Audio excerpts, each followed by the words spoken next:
Chapter 42, Elemental Refinement. Forging Association, inside a forging room. Shifeng took out a stack of stone, placing it on the table.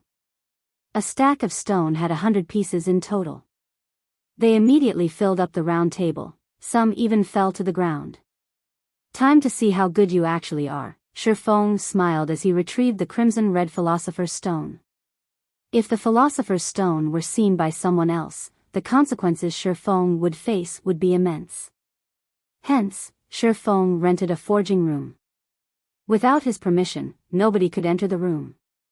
Shifeng took a piece of stone from the table and used the Philosopher's Stone on it. System, do you wish to use the Philosopher's Stone for elemental refinement? Shifeng immediately chose yes. Following which, the Philosopher's Stone started emitting a faint red glow. A mysterious power flowed into the stone. Pung! The stone the size of a fist suddenly turned into yellow sand, scattering to the ground. The result was a failure. However, Shifeng revealed a calm smile at the result. It did not perturb him in the slightest. Afterward, he picked up another stone and tried again. Ore was very precious. A normal copper ore sold for 2 coppers. They were only worth 1 copper coin if sold to an NPC. A stack of 100 copper ore could be sold for 200 copper coins to guilds, and they would still fight over them. Compared to a stack of stone, which only sold for 10 copper coins, copper ore was just too expensive. Elemental refinement extracted the metal element out of the stone. However, some stones did not possess any metal element. So, it was only natural that they turned to sand. Such failures were just too common. Pung. Pung. Pung. There was still no ore after 10 consecutive tries. Shifeng started becoming depressed. The success rate was just too low. Shifeng even started to suspect that these stones were picked from a desert to result in all the yellow sand. Relax, relax. There are still many stones left. Shifeng sucked in a deep breath, reassuring himself. He picked up another piece of stone, trying elemental refinement once more. Pung! This time, the stone still scattered into a pile of sand. However, in the middle of the yellow grains, there was a piece of metal that had a purplish-red luster. It was copper Oregon. With the first piece of copper ore in his hands, Shifeng let out a relaxed breath. His hands started moving at a faster pace. All the stones above the stone table turned into yellow sand within moments. The stack of stones had yielded a total of 23 pieces of copper ore and 2 pieces of bronze Oregon. Compared to copper ore, the price of bronze ore was 3 times that of copper ore. They were worth 3 copper coins when sold to NPCs. Due to the rarity of bronze ore, players would buy them at 7 copper coins apiece. Seeing the ores on the table, Shifeng felt the Philosopher's Stone was truly a gold mine. Even if the Philosopher's Stone was currently damaged, it was still out of the ordinary. It was no wonder why many kingdoms were willing to muster up their armies and fight for the Philosopher's Stone. Having the Philosopher's Stone in hand was the equivalent of having a wealthy treasury. At that time, a kingdom would find it hard not to become prosperous. Shifeng kept the ores on the table and brought out another stack of stones. Stack after stack of stones disappeared, whereas the amount of yellow sand had piled up into a small hill. Fortunately, the forging room could be cleaned of rubbish with just a click of a button. After pushing the clean button, the small hill of yellow sand vanished from sight. After spending an hour's time, Shifeng had refined 40 stacks of stones. He had obtained a little over 7 stacks of copper ore and a little over 1 stack of bronze Oregon. They would be worth over 20 silver coins if Shifeng sold them. Meanwhile, the cost of obtaining these ores were only 4 silver coins. The difference was 5 times the price. It was an absolute profit. Most importantly, ores dropped in very small numbers, so it was impossible to buy them in bulk. Shifeng received a system notification the moment he had left the forging room. System, the violent bear armor you placed at the auction house has been sold. After deducting the procedural fees, 31 silvers 53 coppers have been placed in your bag. System: the Dark Star boots you placed at the auction house has been sold. After deducting the procedural fees, 3 silvers 21 coppers have been placed in your bag. A series of notifications from the auction house had caused Shifeng's lips into a smile. As expected, the greater the competition, the higher the price would go. Shifeng was very satisfied with the amount the items sold for. He never imagined that a mysterious iron plate armor for shield warriors could actually be sold for over 30 silver coins. It seems there were a lot of wealthy people within the area of influence of White River City. After selling the equipment, Shifeng had suddenly become a wealthy tycoon. With over 50 silver coins in his pockets, even his confidence was different now. Currently, players would still be happy over having 20 to 30 copper coins on their person. Shifeng already possessed more than 50 silver coins. Including the silver coins Gentle Snow owed him, if Shifeng were to sell off the copper or he had immediately, he would instantly become wealthy with gold. However, he would not sell the ores. These ores were the foundation for Shifeng to earn big money. Following which, Shifeng rented the forging room for another hour. He turned the remaining stones into ores. His luck was better this time around. From 45 stacks of stones, he obtained 10 stacks of copper ore and 2 stacks of bronze ore. With this, Shifeng had a total of 17 stacks of copper ore and 3 stacks of bronze ore. It would be quite some time before Shifeng could use them all up. With money in hand now, Shifeng once more arrived at the central area of the Forging Association, at the administration area. Currently, there were quite a few forger players that were groomed by guilds, renting forging rooms. This is just evil. It actually costs 5 coppers for an hour. My guild just gave me 30 coppers. That's not enough at all. That's considered good already. At least the equipment is all there. Look at the forging equipment. Even the most common required a few silvers. An entire set would cost over 30 silver coins. It's just a blatant rip-off. You still haven't seen the intermediate forging room. It costs 1 silver an hour, but the room only increases your success rate by 3%. Even a first-rate guild would not be able to handle such a price. A few forgers continuously complained. They bitterly detested the prices set by the Forging Association. However, there was also a hint of bragging carried in their voices. After all, they had the support of their guilds, whereas normal players wouldn't even be able to rent a forging room, not to mention increasing their forging levels. Shifeng circled these players, walking towards the manager of the association, saying, "I want to rent an intermediate forging room. May I know how long you wish to rent it for?" The ashen youth who was the association's manager excitedly asked. Currently, a majority of the adventurers were poor blokes. Every one of them only rented the basic forging rooms, and even then, they rented with unwillingness. So, a great change occurred to the manager's servicing attitude when he was able to see a rich adventurer like Shifeng. Looking at the time, it was currently morning in the real world. When using the virtual gaming helmet, a person could not stay within God's domain for too long. 2 hours then. Shifeng said after some thought. "Alright, here is your key. That will be a total of 2 silver coins." The manager handed the key over to Shifeng, smiling. Shifeng took out 2 shiny silver coins, placing them on the table and turning around to leave. The players who had previously been discussing the deviousness of the Forging Association were all dumbstruck. They even thought they were hallucinating. However, they were indeed silver coins on the table, and not the scarlet-yellow copper coins. "Crap, a tycoon," a male elementalist said in envy. "Brother Tycoon, little sister knows how to warm beds." Another pretty and flirtatious female player winked at Shifeng, flattering him. "Isn't it just some dirty money? I will definitely become an intermediate forging apprentice a step ahead of him," a male priest said in a sour tone, even though he knew it to be impossible. The facilities of the intermediate forging room were much better than the basic one.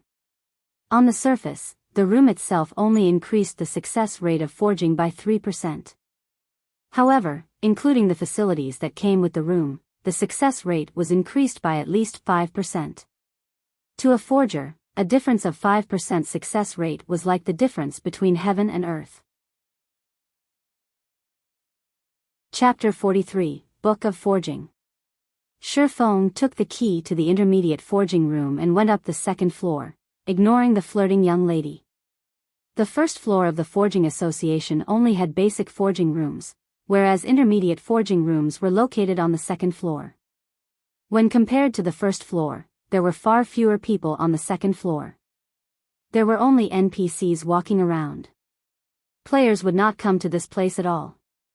Also, there were only 20 intermediate forging rooms, unlike the basic rooms, which numbered at 50. Shifeng entered the intermediate forging room. The room was much larger and refined. The facilities available were also better than the basic room, especially the hammer and flame.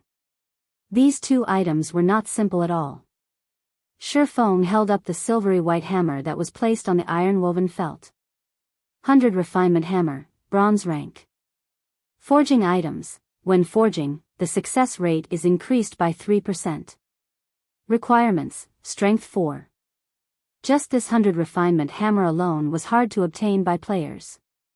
The best hammers NPCs sold were common hammers. Those hammers did not increase the success rate of forging. As for stealing this 100 Refinement Hammer, it was an impossible task.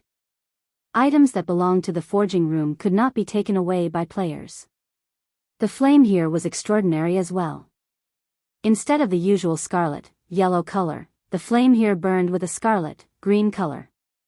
It was not a common flame, but a mysterious flame.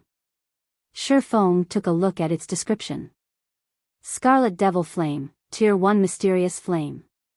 Special item, possesses extremely high temperatures. Items smelted with the flame will have higher purity.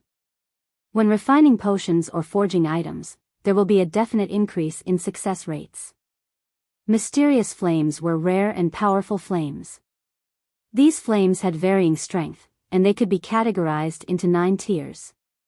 The first tier was the weakest, whereas the 9th tier was the strongest. However, even a first-tier mysterious flame was not something that could be easily obtained by players. Due to the mysterious flame's rarity, its price within God's domain was extremely high. Including the fact that both potion making and forging required mysterious flames, the prices of mysterious flames had become even more shocking. There was once a Tier 4 flame that caused tens of first-rate guilds to fight over it. After the death of millions of players, the flame finally ended up in the hands of the world dominators. Not long after, a master potion maker in world dominators rose to become a grandmaster potion maker, increasing the influence of the world dominators by a large leap. Shifeng had a great yearning within him when he looked at the burning mysterious flame. It was the thirst of a forger. Just when Shifeng was in deep thought, he suddenly recalled a matter. On the second month of God's domain's operation, the third-rate guild, Glorious Light, had discovered a Tier 2 mysterious flame, Ice Blue Devil Flame. The flame was found in the 100 Ghosts Forest, and its discovery induced great envy into the other guilds.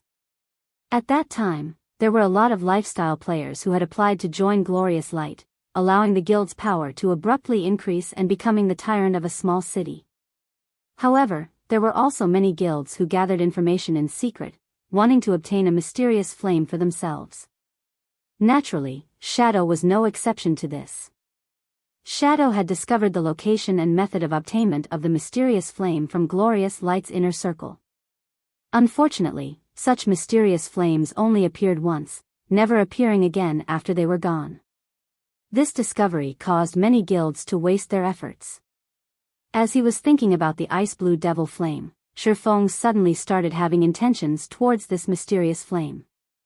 If he could make it his own, it would definitely be of great help to him in the future when he started his own guild. Moreover, the flame would be of great help in pushing Shifeng to become a true forger. However, Shifeng still needed to hash out a proper plan to obtain the Ice Blue Devil Flame. He needed to prepare many things before he could obtain the flame. Following which, Shifeng took out the Garrison armor's forging design. Without wasting time, he immediately chose to learn it. System: you have learned how to forge the Garrison armor. Afterward, Shi Feng placed all the needed materials onto the stone table. Then, he took out the immensely precious book of forging and started to forge. Shi Feng was a basic forging apprentice. His success rate for forging a level 0 common equipment did not exceed 20%, and after a successful forging, there was a 40% chance for him to obtain 1 proficiency point. If Shi Feng were to forge the Garrison armor, a level 3 bronze equipment, his chance of success would not exceed 5%. Successfully forging a piece of bronze equipment would bring an additional bonus, which was a 100% chance to obtain 2 proficiency points. However, 1,000 proficiency points were needed to become an intermediate forging apprentice. Obtaining such a large amount of points required equally large funding to support it. There was no way for a lifestyle player to support such a large sum of money by themselves. The forgers in guilds all started out by forging common equipment. There was not a single guild who would allow these lifestyle players to forge bronze equipment right off the bat. To begin with, they didn't even possess a forging design for bronze equipment, and even if they did, they wouldn't carry out such an action. The success rate of a basic forging apprentice was just too low, and the materials needed were just too expensive. A single failure would cost 1 silver coin or more. It was a loss that not even guilds could handle. Moreover, they couldn't even collect that many materials to make the equipment. However, Shi Feng did not have such worries. He had the Philosopher's Stone, so he did not lack in resources. Furthermore, the materials needed to make the Garrison armor were cheaply priced. It only required 5 bottles of magic essences, 5 pieces of bronze ore, and 20 pieces of copper Oregon. The cost of making the Garrison armor was only 80 copper coins. When compared to the cost of making other bronze equipment, it was at least 20 coppers cheaper. The Garrison armor also had very good attributes, so it was extremely welcomed. Shi Feng wouldn't have to be troubled over figuring out how to sell it. The most important thing was the Book of Forging. The Book of Forging could increase the success rate of forging common equipment by 70%, bronze equipment by 50%, mysterious iron equipment by 30%, secret silver equipment by 20%, fine gold equipment by 10%, dark gold equipment by 5%, and epic equipment by 1%. With such attributes, the Book of Forging could allow a player to become a master forger easily and unimpeded. Basic forging apprentices originally had a 20% success rate at forging common equipment. Including the 70% from the book, the success rate would become 90%. Further including the facilities of the intermediate forging room and removing the possibilities of mistakes, the success rate of making common equipment was 99% or higher. Unless the player was a pig too, failure was impossible. The Book of Forging's frightening abilities could clearly be seen from this. As for the Garrison armor, Shi Feng had a 5% success rate for making it. Including the 50% from the book, the 3% from the room's facilities, and also the effects of the mysterious flame, Shi Feng now had a 60% success rate for making the Garrison armor. Not to mention bronze equipment, even if common equipment had a 60% success rate, it would still drive forger players mad. Such a high percentage for success was something unimaginable to forgers. Following which, Shi Feng started slowly making the Garrison armor according to the forging design's requirements. He first smelted the copper and bronze ore in the fire. After being in the fire for 5 minutes, the ore started to melt and form a lump. Afterward, Shi Feng added in the magic essence, letting it burn for another minute before removing the red-hot ore and placing it onto the metal felt. The ore's scorching hot temperature caused Shi Feng to sweat. However, Shi Feng did not dare be careless, as the following process was the most important part. After finishing the preparations, Shi Feng held the 100 refinement hammer and readied it to hammer the fiery ore. Dang! Dang! Dang! Sparks flew in all directions. The hammering sounds echoed throughout the wide forging room. Shi Feng struck every hit with careful precision. In his previous life, Shi Feng did not learn forging. He only learned the gathering skill. However, he still knew quite a lot about forging. After all, he had conversed with a master forger quite often, so he was knowledgeable to the degree of not making certain low-leveled mistakes. After hammering the ore over 100 times, Shifeng felt that it was perfect. Shifeng wiped away the sweat on his forehead, carefully selecting the crimson ore's interface and clicking the complete button. Following which, the red-hot ore started transforming. Within 5 seconds, it had transformed into a silvery gray-colored armor. On the surface, there seemed to be nothing wrong with it. However, Equipment's successful forging did not just depend on its appearances, there was also its quality. Quality included the equipment's attributes and rank. Bronze equipment that was badly forged would have their ranks decreased to common, or their base attributes would not be up to standards. Hence, Shifeng selected the information of the armor, checking whether it was a success or a failure. Chapter 44, Change. Although Shifeng could handle failure, there was nobody who was willing to squander their money for no good reason. So, Shifeng was, more or less, slightly nervous. After Shifeng selected the option to check the armor's information, 3 words appeared on the panel: identification in progress. The red loading bar slowly increased. The system was currently determining the statistics of the equipment. After 3 seconds had passed, the system finished identifying the armor and revealed the armor's information. Garrison armor, bronze rank plate armor. Level 3. Equipment requirement, strength 10. Defense plus 22. Strength plus 2, endurance plus 2. HP plus 150. Durability 35/35. Additional ability. Defensive power, reduces damage taken by 3%. Restricted to shield warriors and guardian knights. System, Garrison armor has been successfully forged. Forging proficiency increased by 2 points. Obtained 800 EXP. Great. It even has an additional ability, defensive power. Shifeng was extremely happy when he saw the additional ability on the Garrison armor. He never imagined his first try at forging a piece of bronze equipment would be a success. He even obtained so much EXP. It was no wonder why the master forgers in his previous life never went out to grind, but their levels were not a bit low. Not only had the Garrison armor forged met the standard attribute values, but it also possessed an additional ability. Originally, the Garrison armor did not possess defensive power.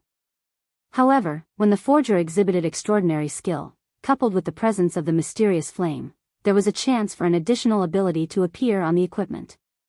In such occurrences, the price of the equipment would be increased to another level. Shifeng took his time sizing up the Garrison armor, feeling the texture of the silvery gray metal and admiring its eye-catching design. The average piece of bronze equipment was absolutely no match for it. Shifeng was very satisfied with his creation. Currently, common equipment was still the mainstream equipment for players. Even if players were to reach level 6 in the future, it would not be a surprise to find them wearing only common equipment. After all, it was too hard to obtain bronze equipment. As for the elite parties, just having 1 to 2 pieces of bronze equipment was considered being blessed. The Garrison armor could be used by both shield warriors and guardian knights. If Shifeng were to sell the armor, the elite parties would definitely welcome it. After all, the quality of an MT's equipment could ease the difficulty of conquering a dungeon a lot. Even if Shifeng were to set the price at 4 silver coins, these parties would still buy the armor, regardless the cost. As for the defensive power of the Garrison armor, its benefits towards a party's MT went without saying. Shifeng would not accept anything lower than 5 silver coins for this armor. With his first experience at successful forging, Shifeng continued forging Garrison armors. However, Shifeng took out the 100 refinement steel this time. He wanted to know what effects the steel would have when it was used to forge equipment. Within 10 minutes, the second Garrison armor took form. However, the color on this Garrison armor was different than the previous one. Instead of having a silvery gray color, it was pitch black now. After going through 3 seconds of identification, the system displayed the statistics to Shifeng. Garrison heavy armor, bronze rank plate armor. Level 3. Equipment requirement, Strength 14. Defense plus 25. Strength plus 2, Endurance plus 4. HP plus 150. Durability 40/40. Additional ability. Defensive power, reduces damage taken by 5%. Restricted to shield warriors and guardian knights. System, Garrison heavy armor has been successfully forged. Forging proficiency increased by 2 points. Obtained 1000 EXP. System, due to your forging genius, forging proficiency has been increased by an additional 2 points. Currently, Shifeng had completely forgotten about the additional proficiency points that his forging talent gave him. Instead, his eyes were fixated on the Garrison heavy armor. The attributes on the armor were already comparable to a piece of level 3 mysterious iron equipment. The price tag on it was at least 10 silver coins. Shifeng never imagined that the 100 refinement steel would create such large changes. Shifeng had no choice but to admit that the item given by a master forger was not ordinary. Unfortunately, Shifeng only had 9 pieces of 100 refinement steel remaining. Naturally, now that Shifeng knew the effects of the 100 refinement steel, he would not simply squander them away. He would set them aside and use them when he had good equipment to forge. 2 hours quickly passed by. Shifeng forged Garrison armors without stopping during this time. He had obtained a total of 23 pieces of Garrison armor, but he also failed to forge 4 pieces. Shifeng was very satisfied with the result. A single, successfully forged Garrison armor could easily remedy the loss of the 4 failures. At the same time, Shifeng himself had also risen to level 3. His current level was not that far from the expert players. Moreover, his forging proficiency had increased to 44 points. Such an increase was at least 4 to 5 times faster than those forgers that belonged to guilds. Following which, Shifeng left the intermediate forging room and arrived in front of the auction house. He immediately auctioned off the 11 pieces of Garrison armor that did not possess defensive power, their base prices set at 4 silver coins. As for the Garrison armors and Garrison heavy armor that possessed defensive power, Shifeng placed them aside for now. He wanted to let these guilds and elite parties have a taste of the armor first. That way, the remaining Garrison armors could be sold at an even better price. Afterward, Shifeng set up a stall in the trade area, casually yelling out. Following which, many players ran over to Shifeng, selling their stones and magic essences to him. After purchasing the materials for half an hour, Shifeng took a look at the time. It was near nightfall in God's domain. The monsters at night became much more powerful and killing them became much more difficult. This period was not suited for leveling, and Shifeng should rest as well. Currently, he was still using the virtual gaming helmet, not the virtual gaming pod, to play God's domain. The virtual gaming pod could provide the energy and nutrients required by the player's body at any time. It could also stimulate the body's muscles, preventing the body from weakening due to playing God's domain for long periods. Shifeng's finger tapped and clicked, calling out the system interface and choosing to log off.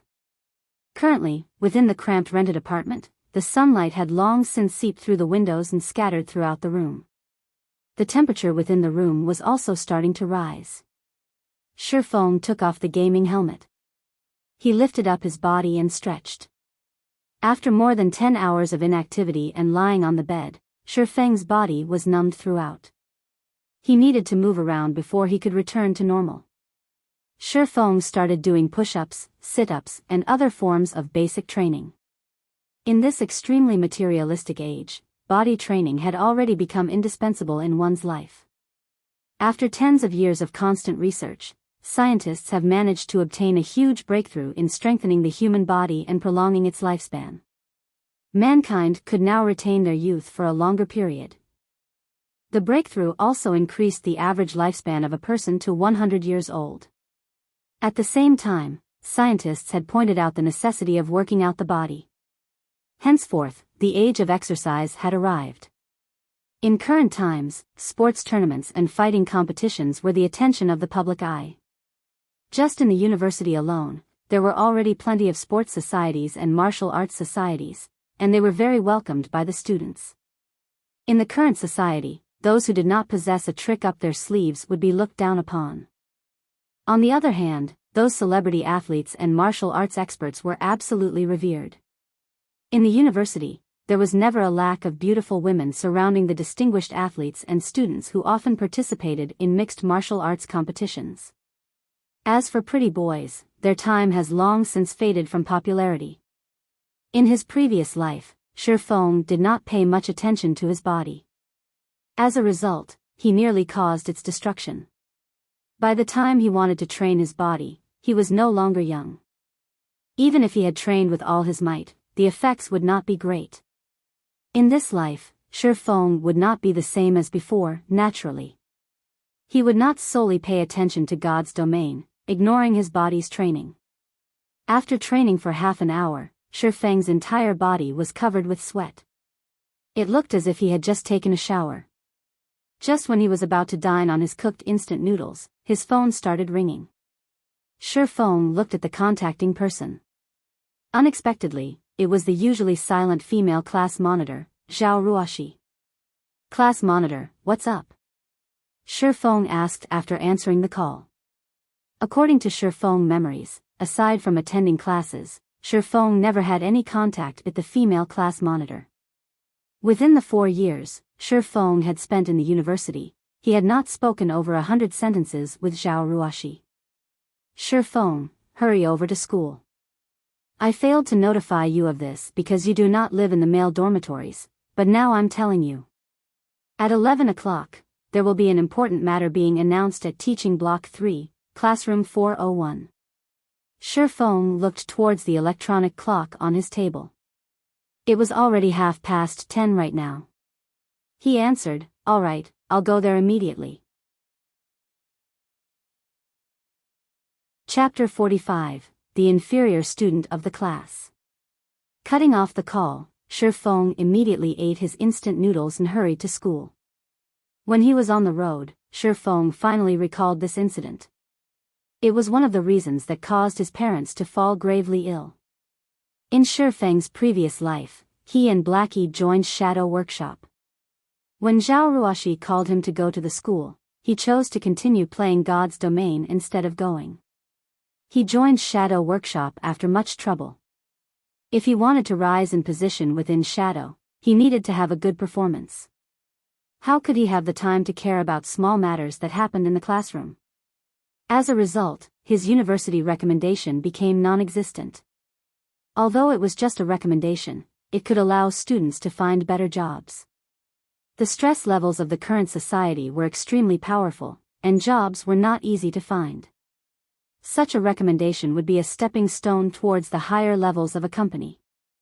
Shi Feng's parents were deeply worried after they found out about this incident. It was also because of such worries that caused the mental stress on his parents to increase substantially. Only, Shi Feng's parents never revealed it to him. Instead, they encouraged him. They didn't want him to worry about their household debts. As a result, they became both physically and mentally exhausted, falling gravely ill a year later. In this life, Shi Feng did not wish to repeat such a disaster, even if the recommendation was absolutely useless to him. However, he also wished to know the reason that caused him to lose the recommendation. Shi Feng was considered average regarding results amongst his class. There were absolutely no problems with him obtaining the recommendation. He did not have a share in it. The only reason he could think of, for such a situation, was the incident that would happen today. After walking into the university, Shi Feng discovered a very interesting situation. The school was crowded. There was an abnormal number of students in the university today. Usually, there would not be that many people within the university grounds. The students would usually study in the library or gather outside to have some fun. Worst case scenario, they would just stay in their dormitories and play games. Unlike the current situation, they wouldn't normally come out for a stroll. When Shi Feng walked towards Teaching Block 3, he discovered that the normally empty classrooms were packed with people. All of them were fully occupied. What is happening today? Shi Feng was puzzled. The moment Shifeng entered classroom 401, he could feel the air in the room was slightly odd. His classmates all shifted their gaze towards him, their expressions filled with astonishment. Shifeng was like something that should not be there, yet had actually appeared. The male students only glanced at Shifeng. They did not pay him any attention as they continued with their conversations. Meanwhile, some of the gorgeously dressed females in the class sent Shifeng expressions of disgust. However, Shifeng had long since gotten used to such reactions. When he was about to turn around and look at them, the females immediately turned their heads away. "Fellow student Shifeng, you're here. Find a place to sit." When fellow student Ling Feilong arrives, everyone in the class will be present. The female monitor, Zhao Ruoshi, had a calm expression on her face when she spoke to Shifeng as if it was all just for formality's sake. However, Shifeng could faintly feel a hint of expectation in Zhao Ruoshi's eyes when she turned around to look at him. However, that expectation was not targeted towards him, but most probably towards the Ling Feilong she spoke of. "All right." Shifeng nodded his head, simply choosing a corner to sit down in. As for sitting and starting a conversation with the other male classmates, Shifeng could tell it would be impossible just by looking at their expressions. In regards to such a situation, Shifeng could only let loose a bitter smile. In his previous life, he truly has failed at being a functioning human being. However, there was nothing he could do. To save money, he never participated in any of the student gatherings or class events. He had long since become an invisible existence within the class. In the eyes of his classmates, Shifeng might be a very reclusive person. Why is this person here? The class monitor should be the one who notified him.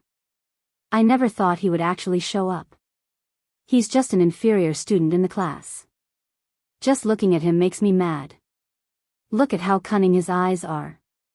Don't tell me he took a fancy to this young lady. Disgusting. The students in the class started a quiet discussion about Shifeng. They were very shocked at Shifeng's arrival. Usually, Shifeng would never participate in any events, but now, this person, himself, actually showed up. Their disgust towards Shifeng was clear in their speech. Their tones when speaking also showed how much they looked down on him. The reason for such treatment was because Shifeng was weak.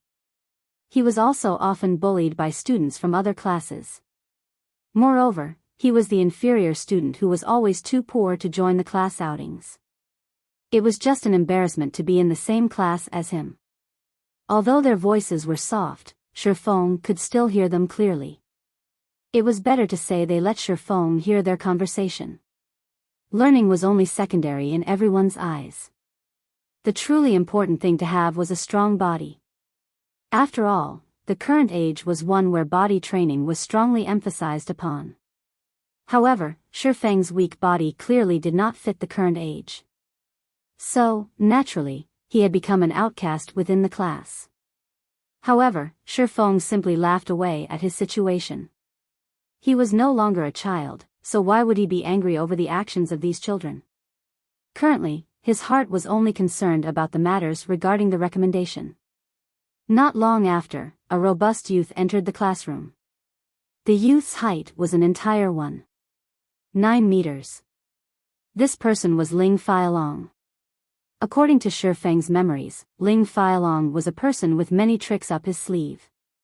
After he graduated from university, he managed to woo the princess of a large corporation. 3 years later, he became the corporation's CEO. However, due to the virtual world's influence towards the real world growing ever larger, Ling Feilong invested in God's domain as well. At that time, he looked for Shifeng, his classmate, wanting to collaborate in God's domain. At that time, Shifeng was the captain of Shadow Workshop. He was also the guild leader of the guild, Shadow. Shadow was barely considered a second-rate guild during those times. However, it still had control over a large city with a population of 500,000 people. Considering they were once classmates, Shifeng agreed to Ling Feilong's proposal. Afterward, although Shadow earned quite a lot of money from the collaboration, Ling Feilong earned even more. At the same time, Ling Failong groomed several powerful subordinates. Then, he somehow managed to gain the favor of a first-rate guild, abandoning Shadow. Everyone watched as Ling Failong entered the classroom. The male students all stood up, displaying their respect towards him. On the other hand, the gorgeous female students from before sent meaningful gazes towards Ling Failong. Even Zhao Ruoshi had some changes to her calm expression. Shi Feng had plenty of experience with women in his previous life, so he could tell Zhao Ruoshi was somewhat interested in Ling Failong. What kind of situation was this? Shi Feng could not make heads of the current situation. It would be fine if it were just the other students, but Zhao Ruoshi was the class flower. She had a calm personality, an oval face, a graceful body, and even her family background were good. Normally, male students from other classes could be seen chasing after her. However, none of them ever entered her eyes. So, why did she take a fancy upon Ling Failong? Was Ling Failong fated to become a protagonist in life, a person who was loved and welcomed by all? Everyone, sit down. Like a leader, Ling Failong naturally walked up to the lectern. He gratefully said, "Thank you for coming to congratulate me. I would not be here today were it not for all of your support. Brother Failong, you are too humble. More than 5,000 people entered the school's fighting competition, yet you've managed to enter the top 10. You are the pride of our class. You now have the rights to enter Jinhai City's fighting competition without going through the pre-selections. This feat is not achievable by the average person. You mustn't forget about us once you've become a martial arts master in the future." "That's right, Brother Failong. We're looking forward to you becoming the champion." The students in the class gave their congratulations one after the other. Some of the female students even thought of throwing themselves at Ling Failong. However, Shi Feng was an exception. He was truly dumbfounded. Originally, he thought a huge incident occurred, but it was just the school's fighting competition having just ended. They were only here to congratulate Ling Failong for being able to enter the city's fighting competition. If it was before, Shi Feng might have envied Ling Failong. After all, there were just too many people who liked fighting competitions. Those who were able to participate in the city's fighting competition were much more appreciated than some big celebrity. This was due to the difficulty of entering the fighting competition. There was a strict selection system, and it was considered good to have 3 to 4 people selected out of 10,000. If these selected participants performed well, they might even get a contract to become the spokesperson for a large enterprise. With all the celebrity advertisements that would be offered, it wouldn't be difficult to amass wealth. Their futures would have boundless prospects. However, along with the rise in popularity of God's domain, people became even more addicted to fighting battles and wars in the game. After all, being able to personally experience the fight was still the best experience. The lack of danger of fighting in the game only made it even more exciting. As a result, many experts became idols of the players in God's domain. Chapter 46, Meeting an Acquaintance. As everyone was giving their congratulations to Ling Failong, the person, himself, had his eyes swept over to a corner of the room, the corner where Shi Feng sat. His eyes held a hint of dissatisfaction when he looked at Shi Feng. He was the pride of the class and, even more so, a future celebrity. Yet, an inferior student like Shi Feng actually did not intend to flatter him. After a round of flattery, Ling Failong allowed the students to return to their seats. "I thank everyone for your support. Please quiet down for a moment. I am here today because I have a matter that I wish to discuss," Ling Failong said. Hearing Ling Failong's announcement, everyone listened attentively. Only Shi Feng remained uninterested towards Ling Failong's matter. However, Shi Feng could not help but pay attention after hearing Ling Failong speak. "It's something related to the school's recommendation." Ling Failong calmly said, "Everyone knows how I am obsessed with fighting. However, my grades at school aren't that good, so it has caused some problems with my recommendation. So, I wish for someone here to give up a spot. The school has already agreed to this, so I am here to discuss this matter with everyone else." Brother Long, this is only a trivial matter. It is only a recommendation.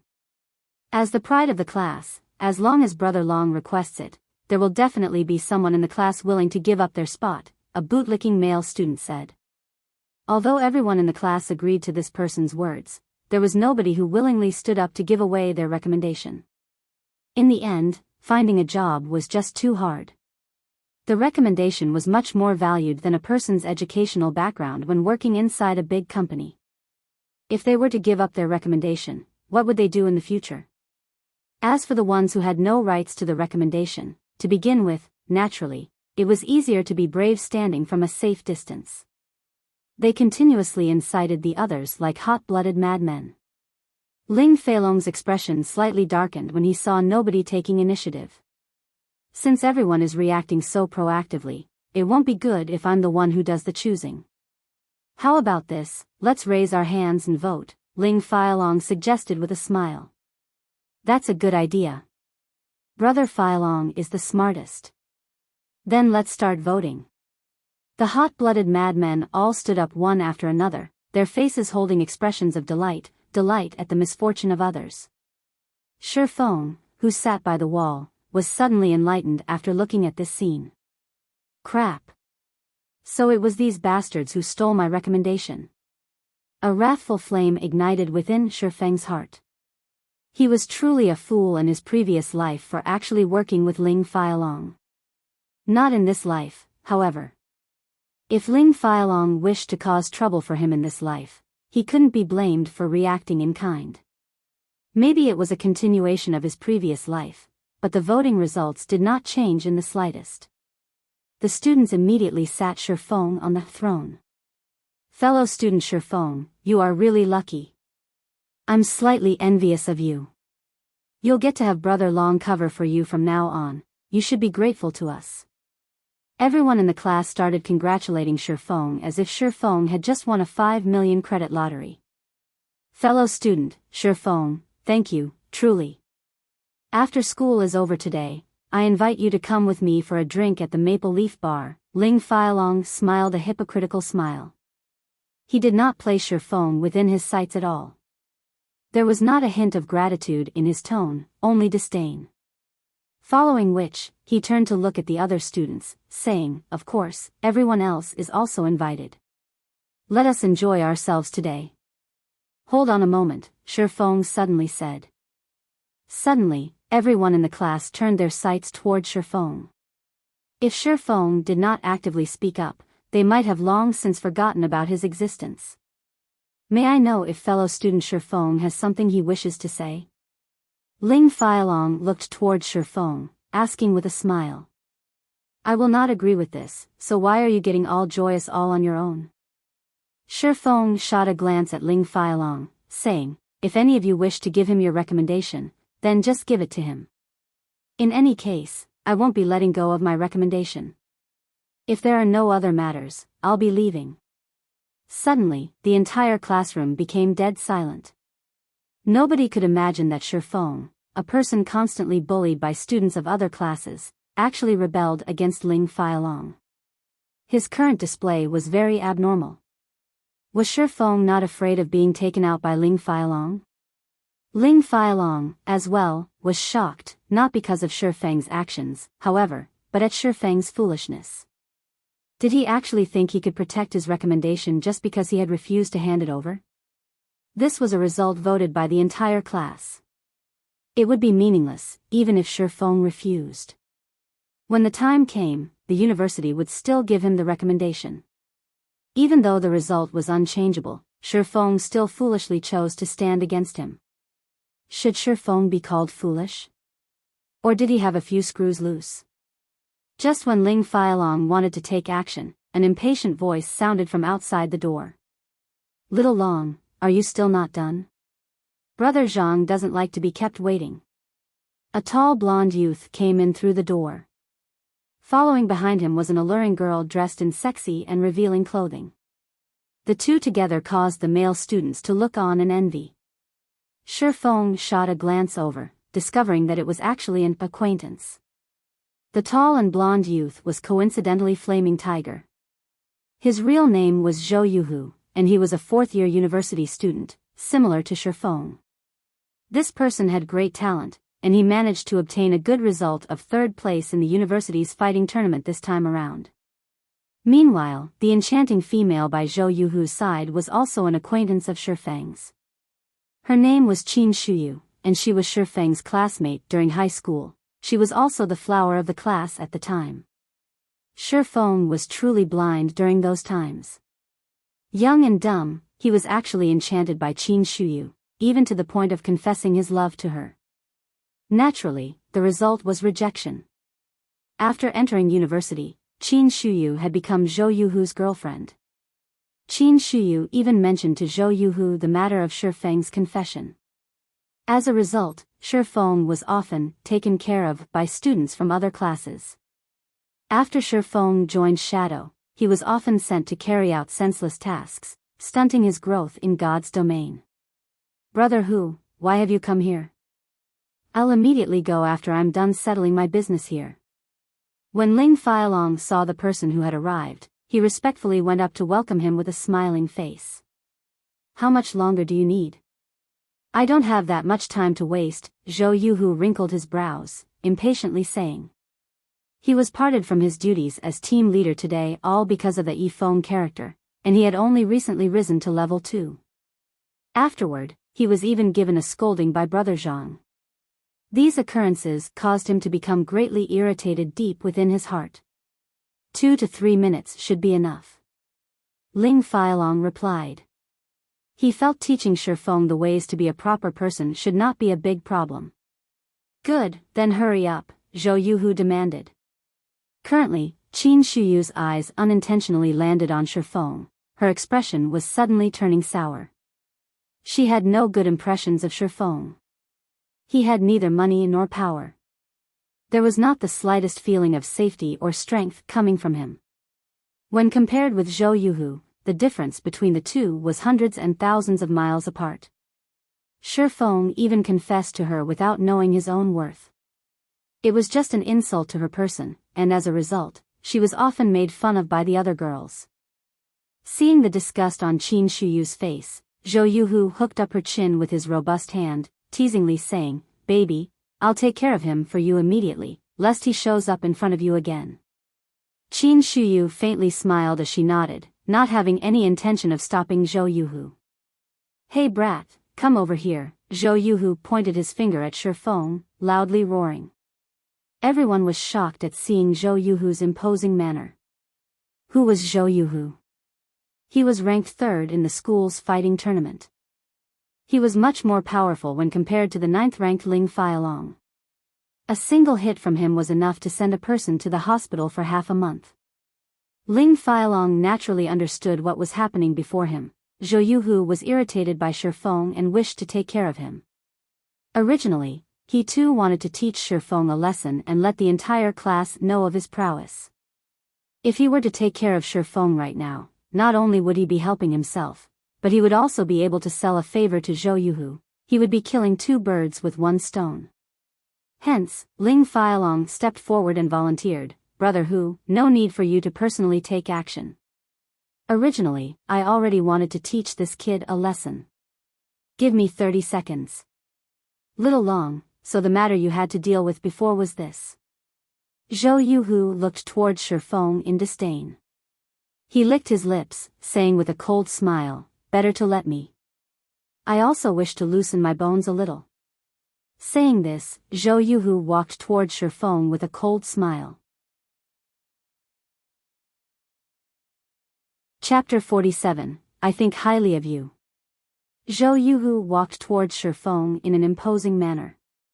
He wanted to personally teach Shifeng a good, hard lesson this time.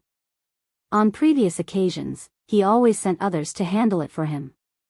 However, Shifeng still did not learn to be good. Today, he wanted Shifeng to imprint this lesson onto his bones. The people present could all see the conclusion that was coming for Shifeng. In a society where the entire population underwent body training, fights between students were all too common. Even minor injuries were very common. As long as it didn't go overboard, it would not cause an incident. However, looking at Zhou Yuhu's current attitude, Shi Feng would be staying in the hospital for at least a month. At that time, Shi Feng would be wearing a cast while receiving his graduation certificate on the stage. Hold it, Zhou Yuhu. This is our class. On what basis does an outsider like you have to come and bully someone from our class? Zhao Ruoshi's delicate body suddenly blocked Shi Feng. She was not the slightest bit threatened by Zhou Yuhu's imposing aura as she berated him. Zhou Ruoshi's actions unquestionably left everyone else in shock. They never imagined that the normally gentle and graceful Zhao Ruoshi would stand up for an inferior student. She was even challenging Zhou Yuhu. She had such a strong heart to be so brave. Ruoshi, don't stir up trouble. Brother who only wishes to give Shi Feng some pointers. This should be Shi Feng's good fortune. Shi Feng is always being bullied by others, but with brother who's pointers, he might have some growth and learn to be a proper person, Ling Fialong explained with a smile. Due to Zhao Ruoshi's above-average appearance and attractive curves, he long since treated her as his personal property. Never would he have imagined that she would stand up for Shi Feng.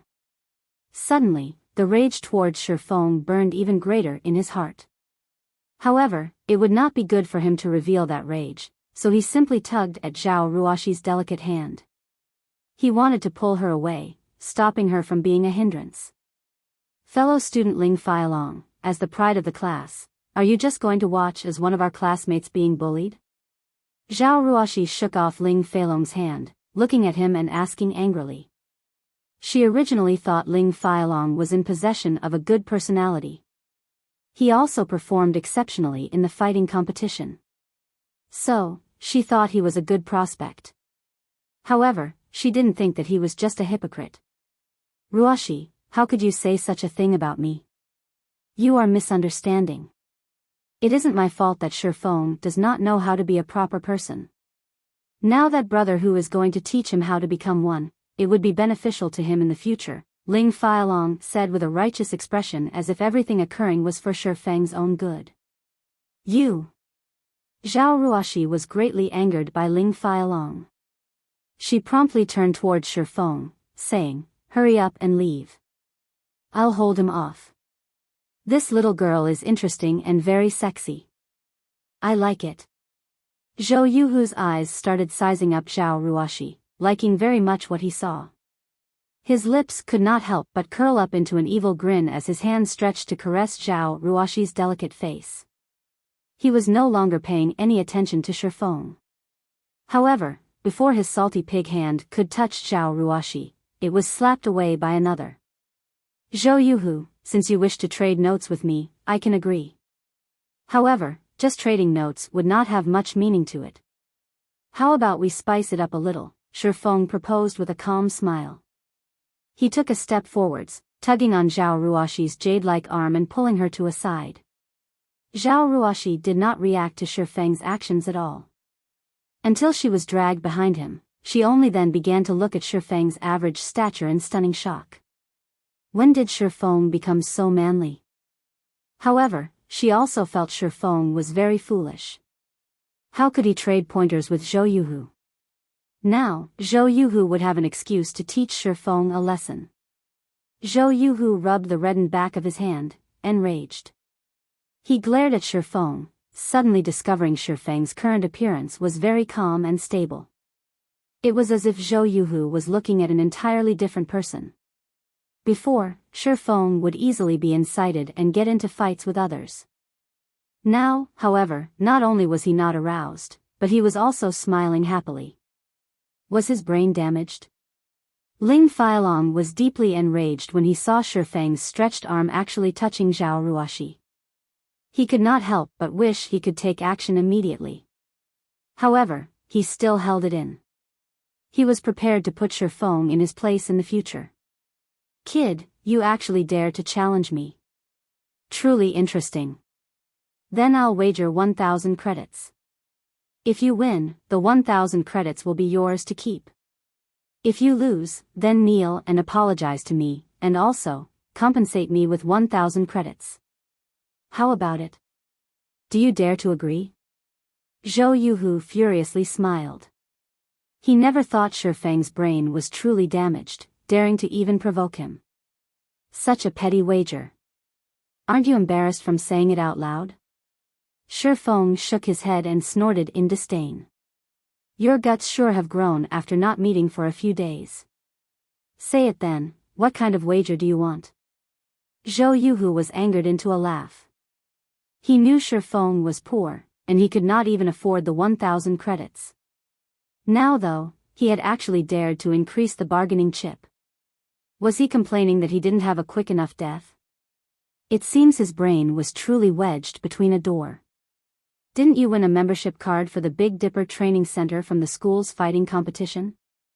Use that as the wager. If I lose, I'll pay 10,000 credits to you a month later. If you don't have the courage to wager, then forget it. Shifeng provokingly said. In Shifeng's previous life, Zhou Yuhu showed off this membership card in front of others. Now, Shifeng could coincidentally use it to train his body. The Big Dipper Training Center was well known in Jinhai City. It had a great environment, and its training facilities were very thorough. The average person was not allowed to enter the training center at all, not to mention obtaining a VIP membership there. A normal membership was worth around 8,000 to 9,000 credits. Even if I wager this card, where would a poor wretch like you find that much money? I won't believe in empty words, Zhou Yuhu laughed coldly. Indeed, it was as Zhou Yuhu had said. Shifeng had not a penny on him at the moment, not to mention 10,000 credits. Hence, why he had said he would pay a month later. However, Zhou Yuhu would clearly not believe him. Instead, Zhou Yuhu turned around to mock him.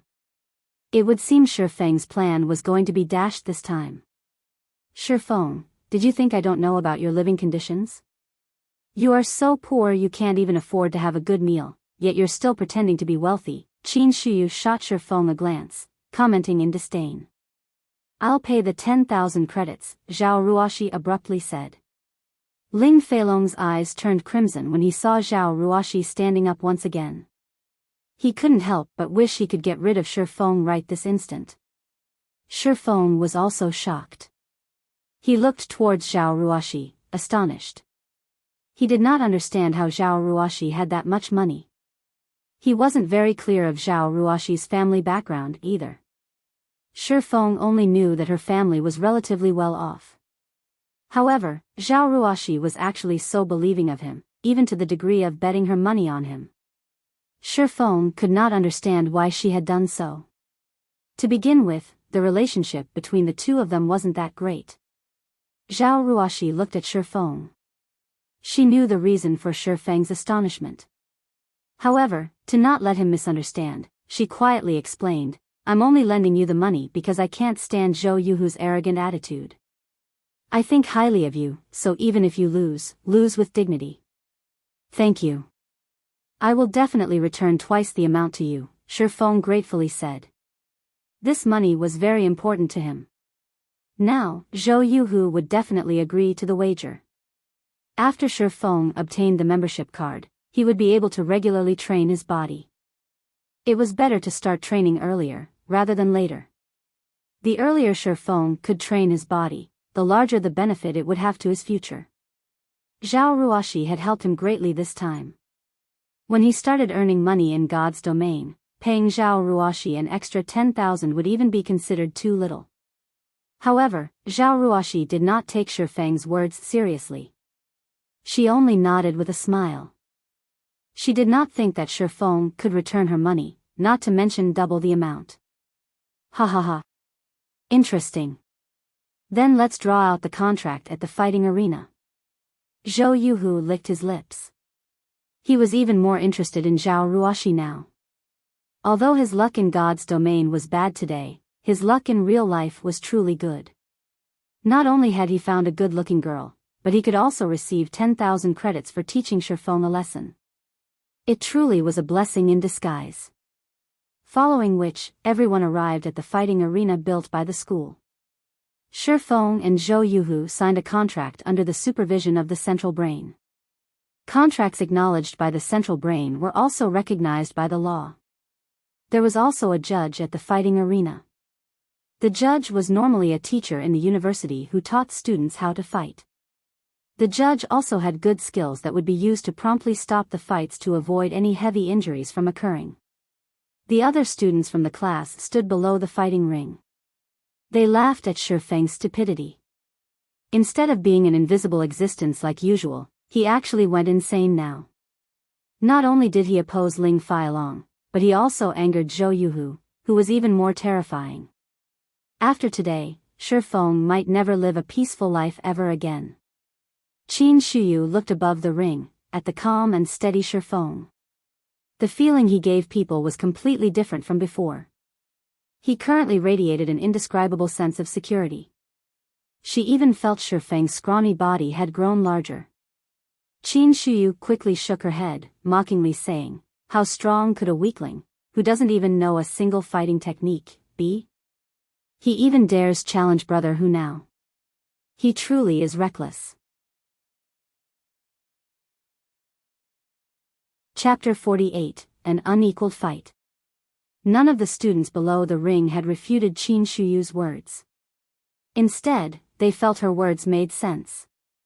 No matter what was said, Zhou Yuhu was ranked third in the university's fighting tournament. He was also highly praised by several teachers who taught fighting. They predicted Zhou Yuhu would be able to create a reputation for himself in the upcoming city's fighting tournament, not to mention teaching the weak and scrawny Shifeng a lesson. It was like using a butcher's knife to kill a chicken. Even though he remains unyielding right now, I guess Shifeng will kneel and beg for mercy in a moment. Does that even need to be mentioned? Why don't you look at who Zhou Yuhu is? My guess is Shifeng will be lying on the floor within 10 seconds. The male students in the class started to laugh as they discussed Shifeng's end. What is wrong with you people? Is this how you treat a classmate of yours? Zhao Ruoshi asked, looking at her classmates with a furious expression. The students all turned silent. However, their eyes revealed a hint of disdain when they looked at Zhao Ruoshi. One of the gorgeously dressed girls in the class curled her lips in disdain, softly saying, "You just have somewhat good looks. If it wasn't for Brother Long, who do you think would listen to your words?" The other girls promptly nodded their heads. They were not taking their class monitor seriously at all. Although the female students spoke in soft tones, everyone present could hear them clearly. To the side, Ling Failong felt invigorated as he enjoyed listening to their words. Zhao Ruoshi turned her head away in a rage, no longer paying attention to these people. Ling Failong walked over to her and gently said, "Ruoshi, I know that you have no choice in this matter as the class monitor. However, Shifeng is the one finding trouble here, so you can't just blame everyone. Moreover, nobody believes Shifeng can win with that small body of his. You are literally throwing your money into the ocean. In a moment, I'll talk it over with Brother Hu to not take your money and let Shifeng pay for everything. Indeed, I am helping Shifeng because I am the class monitor. However, regarding the matter with the money, I have never thought of asking for it back from him." Zhao Ruoshi glanced at Ling Failong, coldly saying, "On the other hand, you're the one who has taken the recommendation that is rightfully Shifeng's. Instead of helping Shifeng now, you're here making cynical remarks. Aren't you afraid of people criticizing you behind your back? Also, how can this be considered trading pointers? One is ranked third in the school, while the other is a student who doesn't even know any fighting techniques. Do you not feel any shame when you speak of this?" Zhao Ruoshi's every word caused Ling Failong piercing pain. In addition, her elegant and refined complexion gave off an indescribable sense of strength that struck at Ling Failong's heart.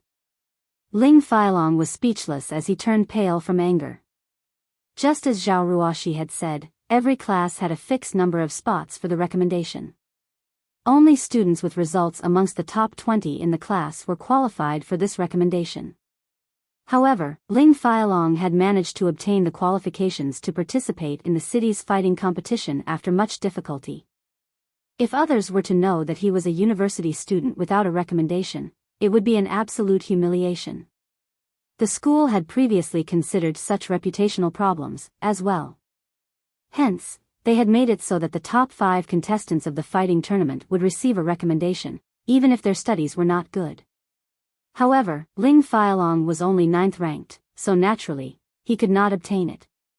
Hence, he had suggested such a matter to the school. Seeing that Ling Fialong's results were in the top 30 of the class, not that far from the 20th place, the school had decided to agree to his request. However, the condition was someone had to willingly give up their recommendation. As for how he would get someone to give up their spot, that all depended on Ling Fialong himself. Shi Feng was just a weakling. Originally, Ling Fialong had intended to utilize the collective intentions of the class, in addition to his own strength, to easily oppress Shi Feng. Then, after giving Shi Feng some benefits, this matter would be considered over.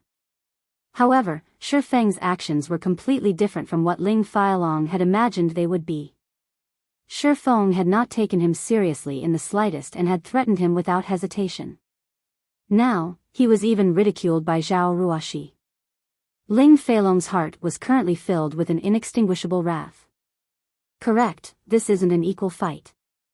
However, can Shi Feng blame others for being weak himself? Who was the one who agreed to this competition? Surely you can't blame me for this. Ling Fialong looked at Zhao Ruoxi with blood-red eyes. If Zhao Ruoxi did not have a beautiful appearance and attractive body, he would have long since sent a slap flying over. However, he endured it. Using force was definitely not a smart move. Moreover, Zhao Ruoxi's family background was not simple at all. If he caused an incident now, his entire life would be over. Also, when Ling Fialong thought about how he could toy with Zhao Ruoxi in the future, the rage in his heart calmed down slightly. Brat, after making me take such a loss, just you wait and see, Ling Fialong glared at Shi Feng, silently swearing. Above, in the fighting ring, Shi Feng only smiled in disdain when he felt the hostility coming from Ling Fialong. However, he had to agree to one of Ling Fialong's words. This was indeed an uneven fight. In Shi Feng's previous life, although his physique was not comparable to those first-rate fighters, he could still beat them into submission. The thing he relied on to win was the life-or-death battles in God's domain. What was a 100-battle hero? After living through 100 wars, it would be hard not to become an expert hero. It was the same with many martial artists.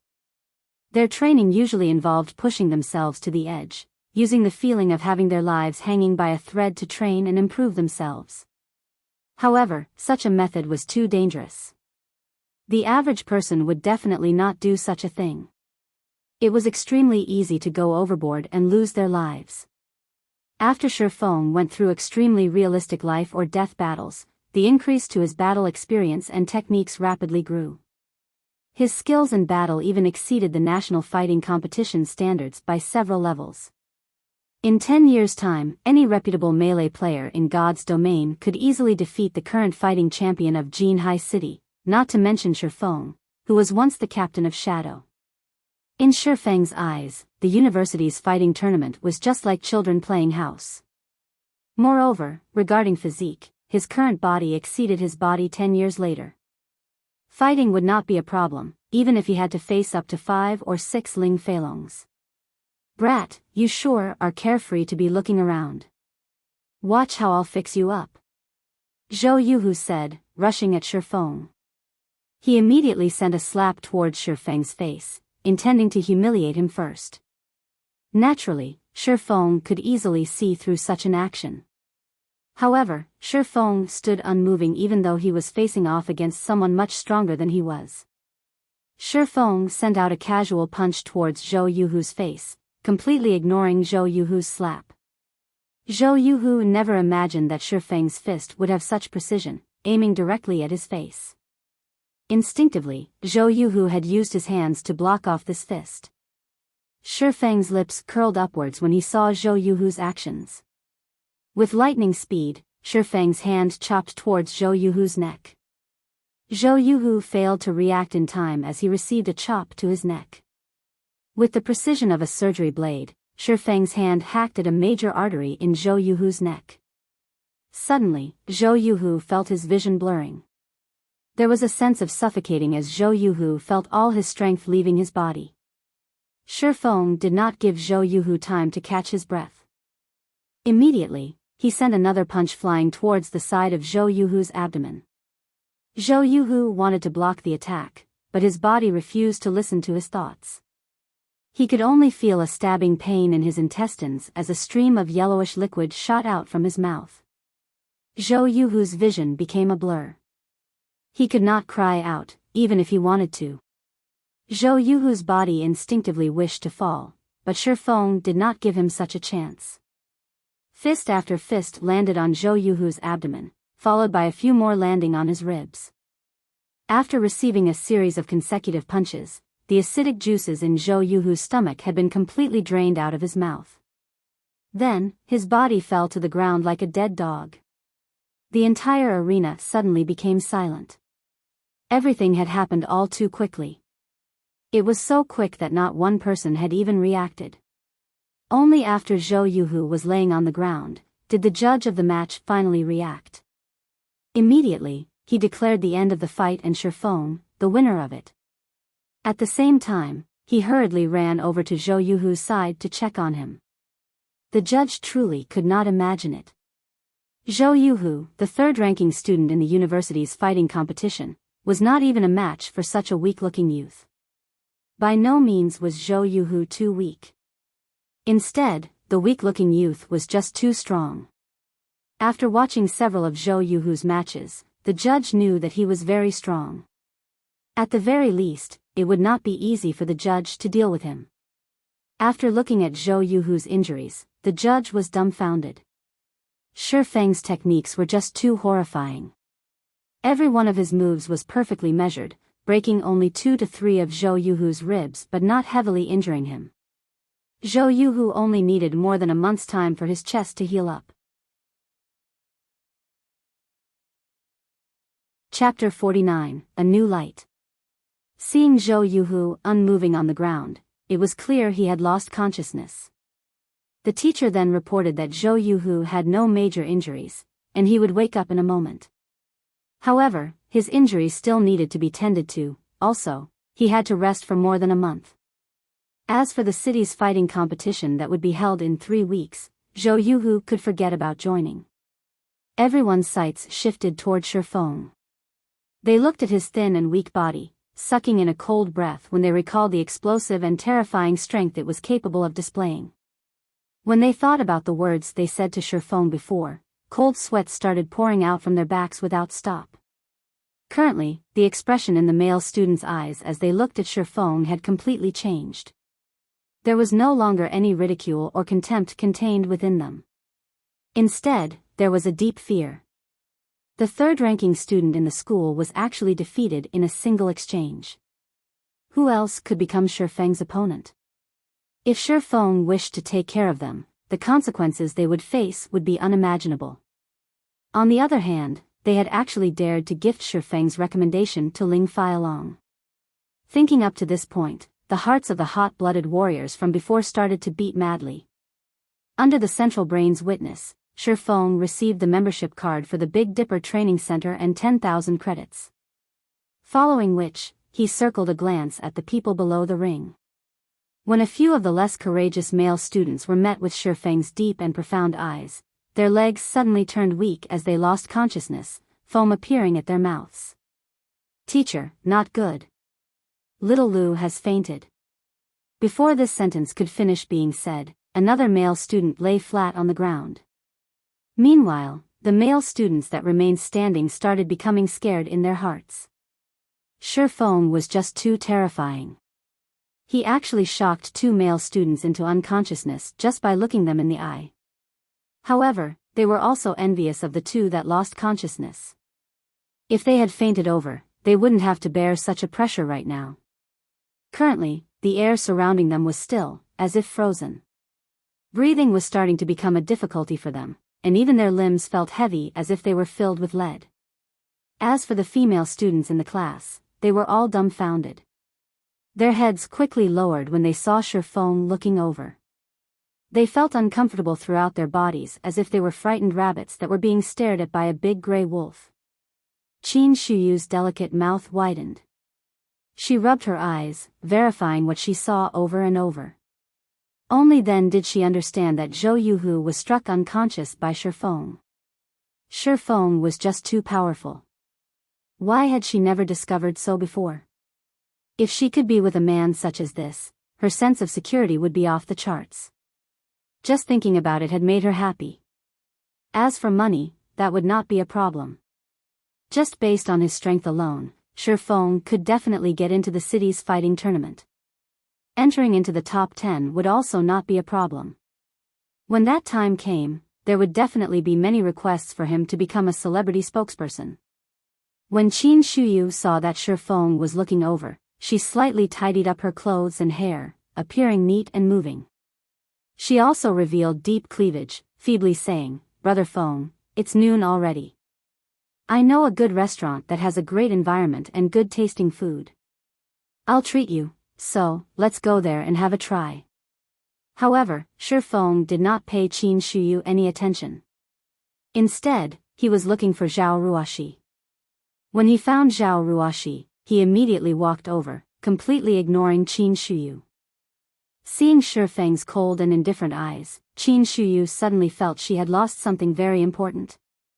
It was as if a knife stabbing at her heart. She regretted being blind and foolish when she was in high school. "Class monitor, here's your 10,000 credits. I'll repay the remaining 10,000 credits as fast as I can." Shifeng handed the money over, speaking with a calm smile. However, Zhao Ruoshi would not receive it.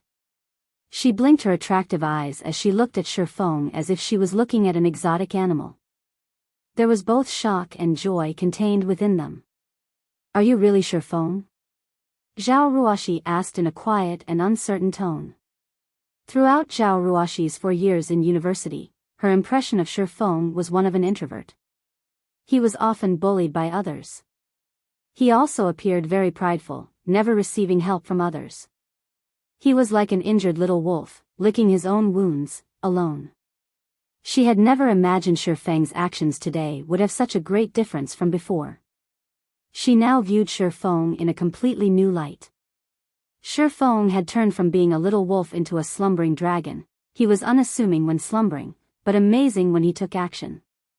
Even Zhao Yuhu, the third-ranking student in the entire university, was no match for him. If he had entered the school's fighting tournament, he might have already become the champion by now. "Of course I am Shifeng." "Class monitor, why would you ask such a question?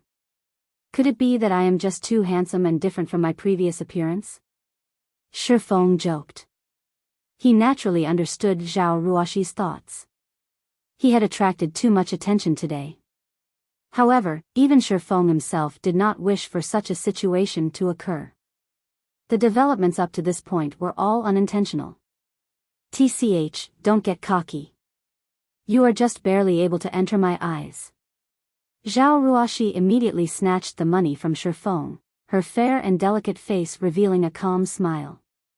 As if she had thought of something, she quietly said, "The fellowship party hosted by the university is in 10 days. There will also be the upper echelons of well-known corporations in Jinhai City attending the party. Aren't you trying to find a profitable career? This is a good chance, so you should consider attending." The moment Zhao Ruoshi finished speaking, she thought of Shifeng's financial situation. He definitely did not have the money to attend the party. Hence, she quietly said, "As for the fee required to participate in the fellowship party, I can pay it for you." Shifeng gave Zhao Ruoshi's words some thought. The fellowship party hosted by Jinhai University annually was a big event, and that person might even participate in this party. Hence, Shifeng nodded his head in agreement, saying, "Thank you, class monitor. I'll go. As for the participation fee, I'll pay that myself." Zhao Ruoshi was slightly glad when she heard Shifeng agreeing to go. However, there was an indescribable sense of disappointment when she heard Shifeng saying that he would pay the participation fee on his own. The conversation between the two was also heard by everyone else. However, everyone doubted their hearing when they heard their class monitor, Zhao Ruoshi, actively invite Shifeng to the fellowship party. She was even willing to pay for his participation fee. Zhao Ruoxi was a truly beautiful woman, only, she normally made no efforts to enhance her looks with makeup. Her clothing was also very common. However, it was still unable to mask her elegant and refined face and exquisite body. As long as she dressed herself up somewhat, even the school's top beauty might not be her match. Hence, there were quite a few rich and influential men who tried pursuing Zhao Ruoxi. However, every one of them was rejected. Ling Fialong was the only one who had managed to shorten the distance between them after much difficulty. However, it was only to the degree of getting Zhao Ruoxi to treat him somewhat better. Zhao Ruoxi's pridefulness was clear to behold. Now, however, Zhao Ruoxi had actively invited Shi Feng. It was an absolutely jaw-dropping scene. With such a beauty inviting them, who could refuse? However, Shi Feng had tactfully rejected Zhao Ruoxi's kind intentions. By the side, the wrathful flame in Ling Feilong's heart burned madly as he listened in on the two's conversation. Shi Feng, one must properly know one's own worth. There will be many great figures of Jin High City attending the fellowship party. Just based on the clothes you are wearing, the security might even chase you away. At that time, you'll embarrass everyone in our class, Ling Fialong mockingly said. You don't have to worry about this point, fellow student Ling Fialong. Shi Feng turned to look at Ling Fialong. He pointed towards the ring, a cold glint flashing past his eyes as he coldly said, on the contrary, didn't you say you wanted to teach me how to become a proper person before? This place is the fighting arena, so why don't we exchange some pointers? Teach me how to become a proper person. Shi Feng. You. Don't get ahead of yourself. I am only following the suggestion of the entire class, Ling Fialong stuttered as he looked at Shi Feng with hesitant eyes. He suddenly felt chills throughout his body, inadvertently retreating a step back. Having him exchange pointers with Shi Feng was just digging his own grave. For those who have never participated in a fighting competition, they would not be able to know the true meaning and horror of the exchange between Shi Feng and Zhou Yuhu. Zhou Yuhu was very powerful, and even Ling Fialong himself knew he was definitely not a match to Zhou Yuhu. However, Zhou Yuhu was still dispatched by Shi Feng within a moment. This fight could not even be considered a proper fight. It was just a one-sided play. The suggestion of the entire class? Shi Feng swept a glance towards his classmates standing to the side, coldly saying, "What were your suggestions?" Naturally, everyone would not stand on Ling Feilong's side. Even an idiot could tell how afraid Ling Fialong was of Shi Feng. Fine, I admit defeat. It was I who was blind. You tell me what's to be done. Ling Fialong looked above the ring at the unconscious Zhou Yuhu, gritting his teeth while saying, if he were to come into conflict with Shi Feng right now, he would not have any chance of resisting. He also did not believe that Shi Feng would show mercy. If he had continued offending Shi Feng, he would definitely be laying on a hospital bed for at least a month.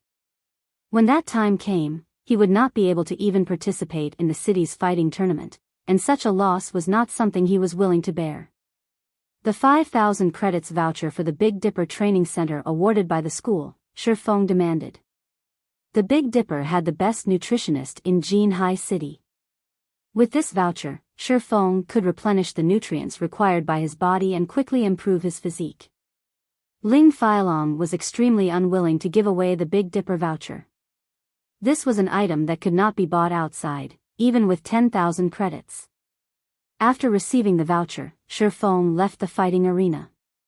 Shi Feng started training his body immediately after returning to his rented apartment. After tiring himself out, he looked for information related to God's domain and Jin High City on the internet. He was making ample preparations for his future development plan. It was especially true for the fellowship party this time around. He had to prepare sufficient information before the fellowship started. Otherwise, it would be too hard to carry out his plan. When noon came, Shi Feng ate his lunch and lay on the bed. He wore his virtual gaming helmet, starting his second day in God's domain. Chapter 50, The Popular Garrison Armor. Dark clouds hovered over the skies of Red Leaf Town, surrounding the full moon that hung in midair. On the streets, magic lamps brightly lit up the town. Shifeng had just logged in. It was still nighttime in God's domain. A majority of the players were currently in the trade area, making the place very crowded. There were only a scant few experts who would hunt for monsters to level up at this time of day. During the daytime, the street of the trade area was desolate. However, that street had currently turned into a bazaar, bustling with noise and excitement. Players could be seen setting up stalls throughout the wide cobblestone street, and above their white sheets of cloth were some items required by auxiliary jobs and also a few pieces of common equipment. Buyers and sellers were bargaining with each other, and some faces turned crimson over 1 or 2 coppers. System: the Garrison armor you have placed on auction has been sold. After deducting the processing fees, a total of 5 silvers 31 coppers has been added to your inventory. System: the Garrison armor you have placed on auction has been sold. After deducting the processing fees, a total of 5 silvers 67 coppers has been added to your inventory.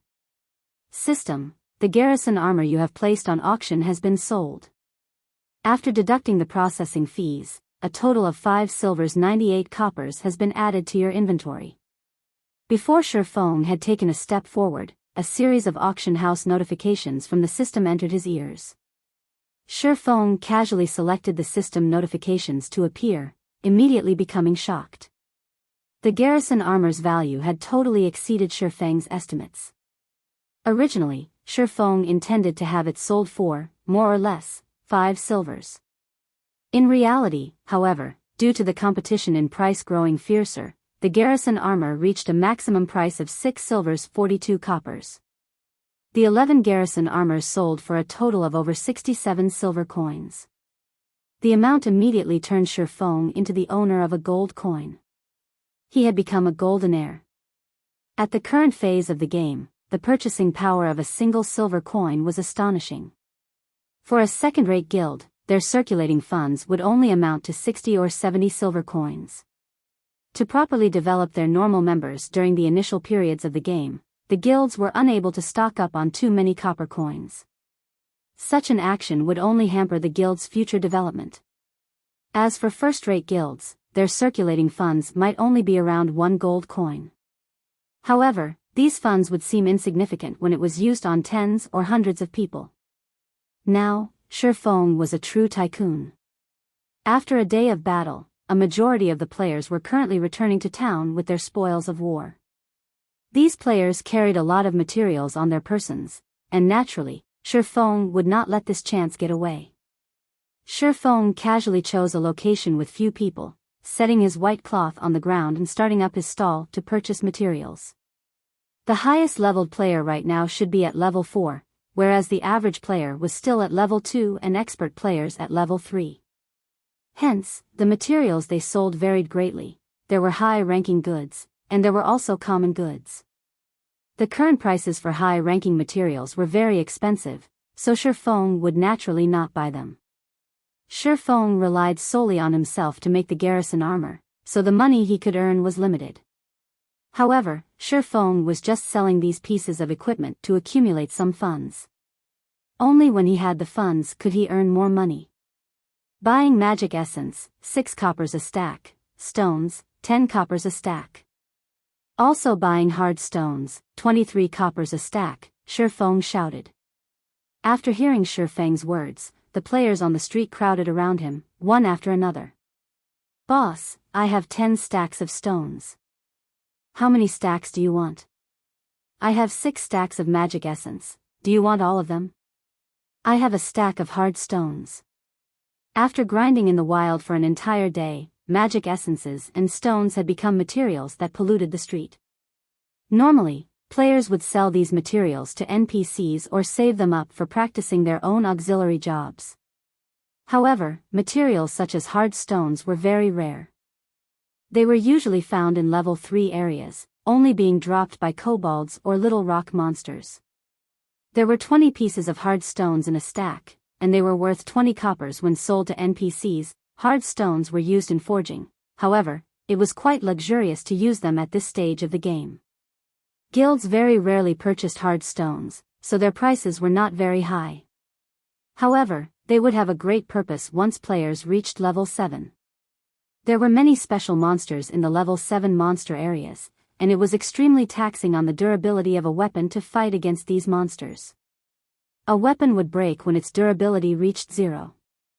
Once a weapon was broken, the chance of successfully repairing it was only around 20%. If failed, it would turn into scrap. Meanwhile, hard stones could be used to make whetstones.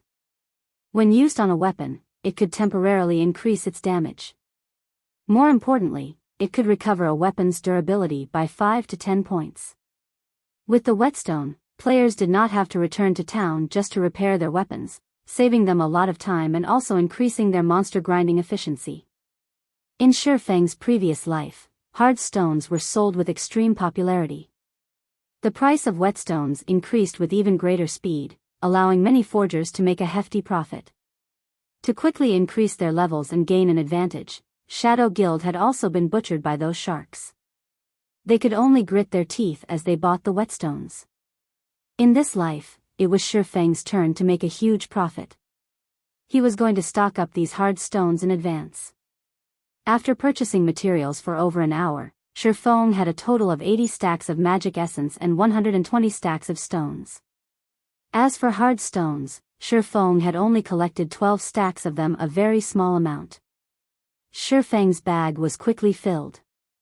He had no choice but to make a trip to the bank's warehouse to store all these items. The bank's warehouse had a fixed space of 500 slots. Expanding the warehouse's space for the first time would give an additional 500 slots at the cost of 20 coppers. The second time was 1,000 slots for 50 coppers. Afterward, every 1,000 slots would cost 1 silver coin, and every additional 1,000 slots would result in a management fee of 10 copper coins per week. Currently, such an amount of money was nothing to Shifeng. Immediately, Shifeng expanded 3,000 slots, and in the future, he would have to pay a processing fee of 30 coppers every week. After storing all the materials, Shifeng ran towards the auction house. The auction house linked together all the small towns under the influence of White River City. Although there were few people who sold common materials here, there would surely still be some people who sold hard stones. Only, the prices they set were slightly higher. However, players would have no choice but to buy whetstones for their weapons when they reached level 7. So, Shifeng wasn't concerned about the loss of money. After arriving at the auction house, Shifeng discovered a very peculiar situation. There were quite a lot of logistics members of guilds present at the auction house. Each and every one of them were standing guard at the auction house, and it was a wonder what they were actually waiting for. Shifeng randomly chose a place to sit down, calling out the operating panel of the auction house. Just when Shifeng was searching for hard stones, he heard a few logistics members of guilds complaining to each other. How long more do we have to wait? Why is that Garrison armor still not showing up? Let me buy it so I can report back. You've only waited for 3 hours. I've already been waiting here for more than 10 hours. You haven't seen the intensity of the competition for the Garrison armor. I've heard, because of this Garrison armor, there were quite a few guilds who were able to kill many wild special elites, reaping astonishing gains. There was even a guild that managed to obtain quite a few pieces of equipment and skill books, thanks to the Garrison armor.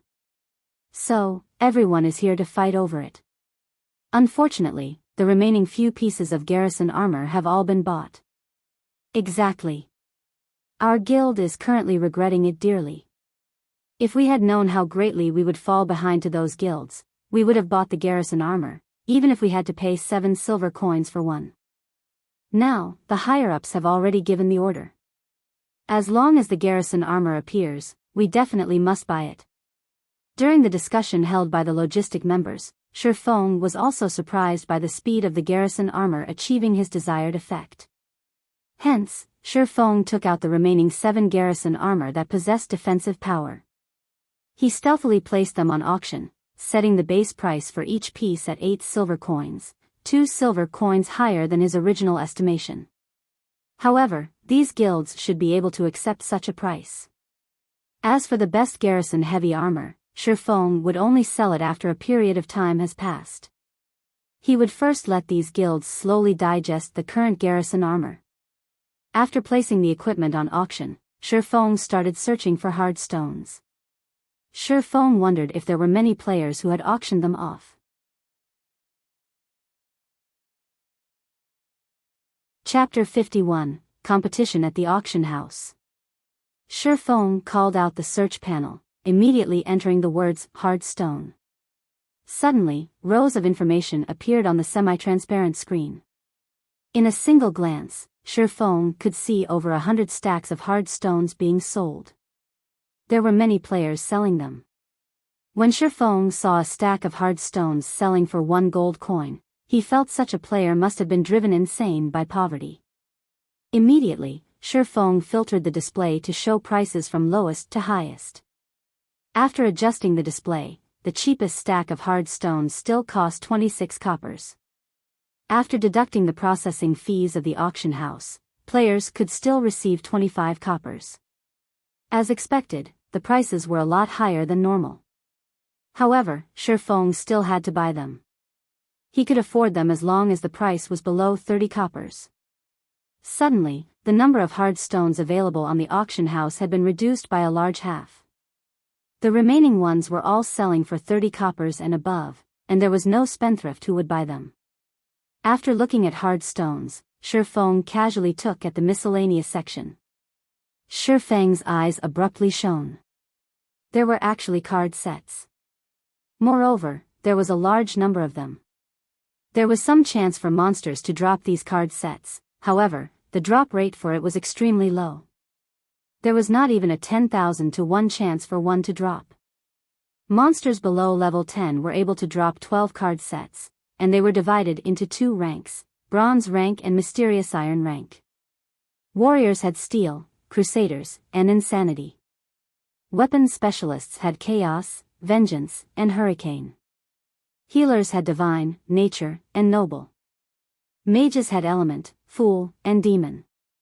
These 12 card sets each represented the 12 different jobs. Every set had 9 cards in them, and each card had a number behind them. As long as a player could gather a complete set, they could exchange it for a piece of set equipment for the respective job. Back in those days, a majority of the players did not know what these card sets were for. Moreover, there was no introduction for these card sets. Players, at that time, simply kept these card sets in their bags or sold them at the auction house. Only when the normal mode of the 50-man level 10 dungeon near the city was cleared, did these players discovered there was actually an NPC that would trade for these card sets. Depending on the rank of the card sets, they could be traded for either Bronze or Mysterious Iron set equipment. These set equipment were absolutely marvelous. A Bronze set of equipment could rival an entire regular set of Mysterious Iron equipment, whereas a Mysterious Iron set of equipment could rival an entire regular set of Secret Silver equipment. So, these card sets that nobody cared about before suddenly turned ragingly popular overnight. Every card was sold at an astronomical price. Even so, many guilds were still frantic over them, constantly purchasing them. Meanwhile, there were hundreds of card sets currently displayed in front of Shifeng, yet there was actually nobody who wanted them. Each card was being sold at no more than 5 coppers, and even the maximum was 7 coppers. Shifeng bought them clean without hesitation. Shifeng did not think much of the cost. What's more, they would not increase in value even if he had left them in his bag. Using the money to grow money, now that was the way of the king. After Shifeng was finished with collecting hard stones and card sets, he was left with no more than 14 silver coins. Following which, Shifeng searched for skill books through the search panel. To determine a player's strength in God's domain, other than looking at their equipment, the number of skills they had learned was another factor. If a player possessed many skills, they could have a large variety of attack patterns to use in battle. An expert swordsman could usually utilize more than 20 skills in battle, whereas first-rate experts could use more than 40 skills in battle. As for the top-tier experts, they did not need to be mentioned. Shifeng was a first-rate expert, yet, he possessed less than 10 skills. His condition was truly pathetic.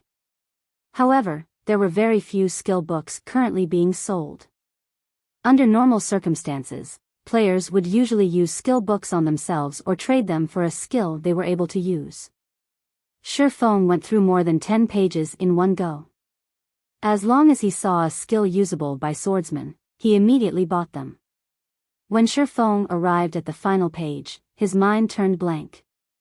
Are you kidding me? Even defensive blade is being sold? Shifeng went wild with joy. The defensive blade was a swordsman's powerhouse skill.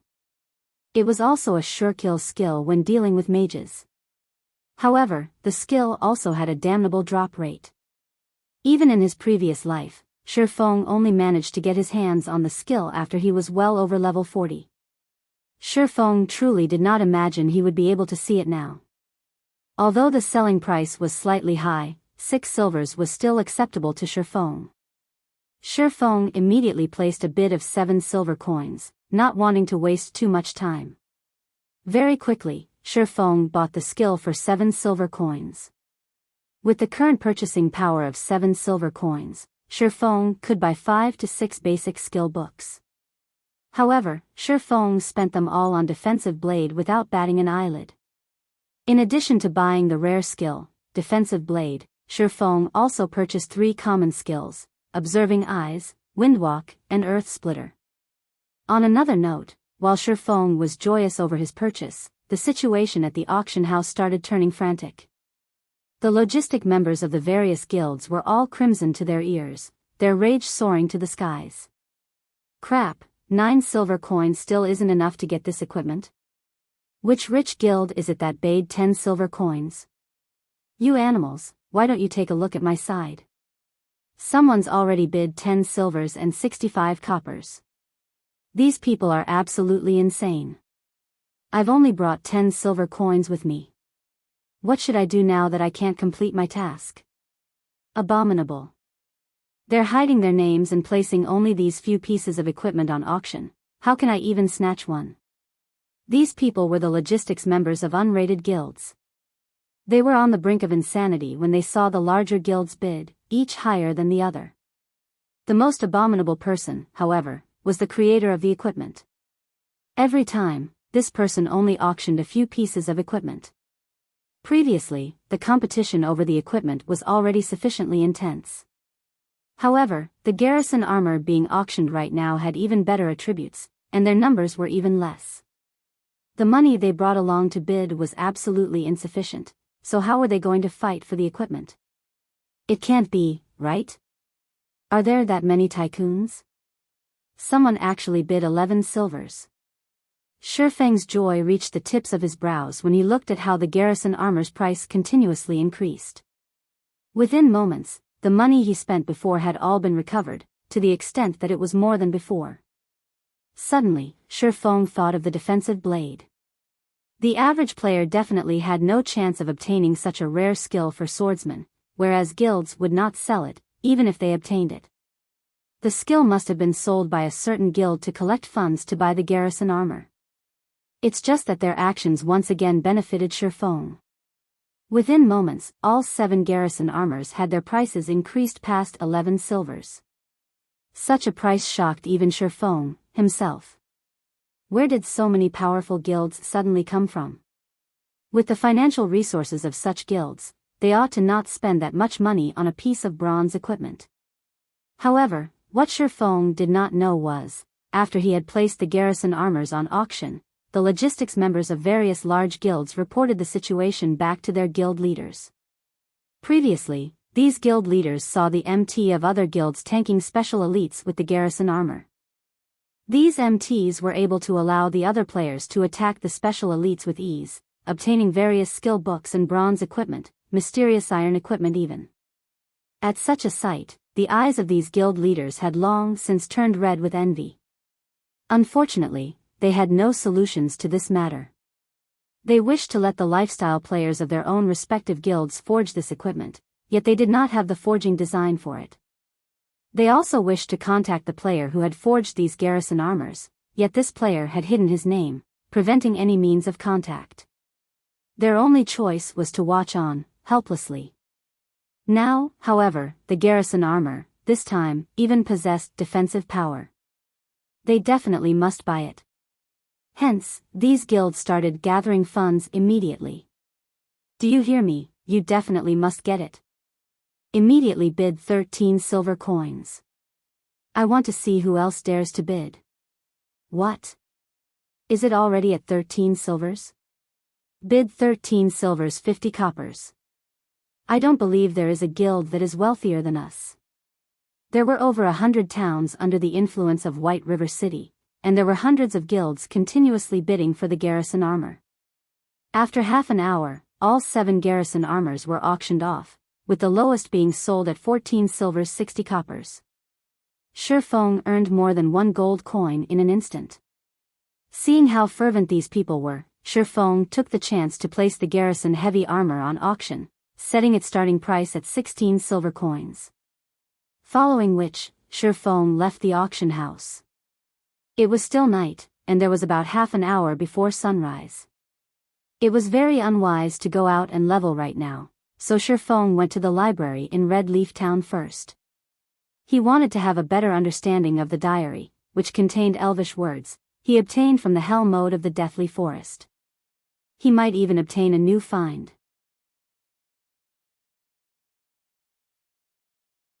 Chapter 52, Holy Sister. The journey to Red Leaf Town's library was very dangerous.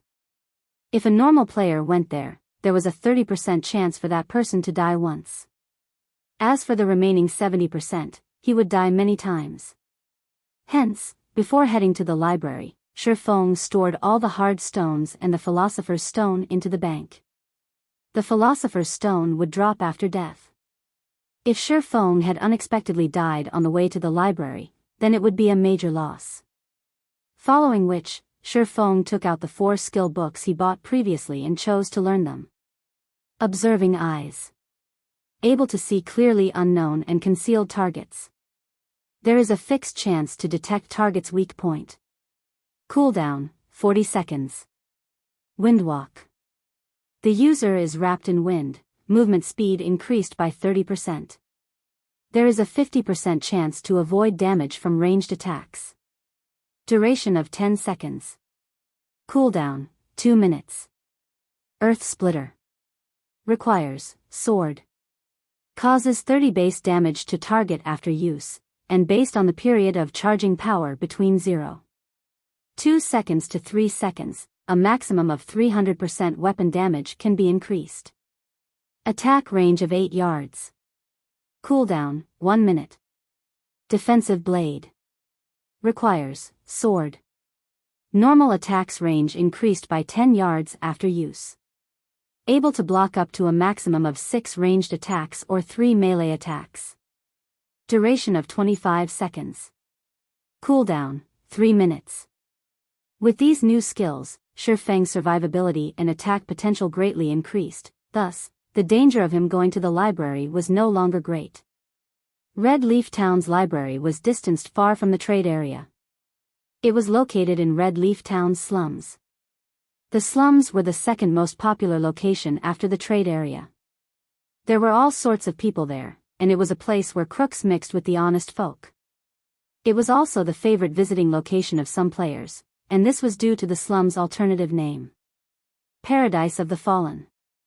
The moment Shifeng entered the domain of this paradise, from the corners of the street, he discovered eyes filled with greed directed at him. These were the rats hidden in the darkness, the ones unaccepted by the light, and the wanderers of hell's boundaries. There was bound to be a portion of players in God's domain that was different from ordinary person.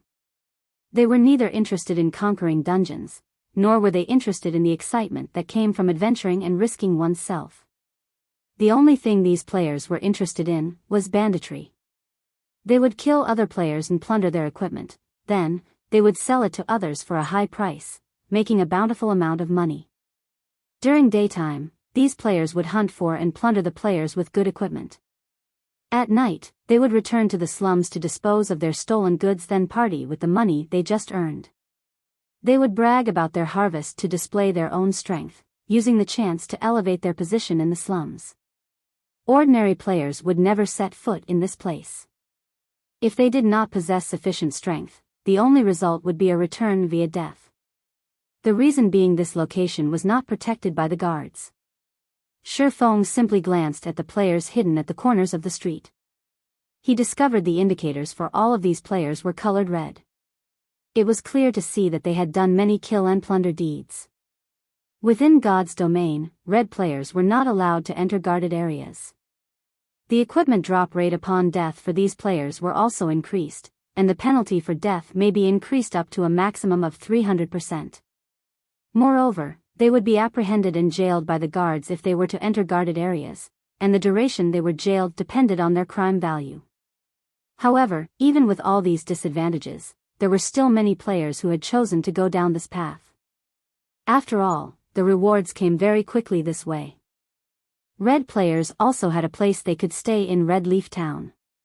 For example, the slums. Moreover, if one wished to receive a good quest in the slums, one had to be a yellow player or even a red player. Regarding these players who lived on the edge of a knife, Shifeng paid no attention to them. He immediately headed towards the main road of the slums. On both sides of the street, there were quite a few flirty ladies dressed in revealing clothes. When they noticed the clothing Shifeng was dressed in, they started flinging coquettish glances at his direction. They wanted to spend a pleasant night with Shifeng, earning some coin along the way. "Little brother, are you here for some fun? Come over here to Big Sister. Big Sister guarantees that you will have a pleasant night." An alluring lady dressed in vibrant red leather clothing blocked Shifeng's way. Shifeng immediately used observing eyes. Charlene, elite rank. Level 8. HP 1200/1200. Ha ha ha, Charlene, you're trying to sneak a bite again. How can you not invite us to such a happy occasion? A group of robust and fiendish men walked over, each of them carrying a cold grin on their faces. Is this a robbery? Shifeng took a look at his surroundings, calmly asking. He discovered himself already surrounded by NPCs. There were also a few red players by the corner of a broken house, sneers on their faces. In God's domain, it was very common for players to be robbed by NPCs. Moreover, it was also not Shifeng's first time being robbed by NPCs. The incident that left the deepest impression on him was when he was at Creation Mountain Range. It was there that he was robbed by an NPC warlord. At that time, Shifeng could only helplessly pay out a road toll. Currently, before him, there was a level 8 elite NPC in addition to a group of level 7 common NPCs. It was a scene very commonly to the slums, but Shifeng had nobody to blame but himself for coming to this place. Brat, since you look like an upright person, we won't trouble you too much. Hand out 5 silver coins, and we'll let you pass. Otherwise, we'll personally take action, a scarred man said with a sneer. Then come over here and get it, Shifeng sneered as he pulled out the abyssal blade. If you were to pay the road toll, then congratulations. Not only would you lose your money, but you also had to lose your life. You would lose at least a piece of equipment that was on your person. This was the reason why normal players had a 30% chance of dying once in the slums.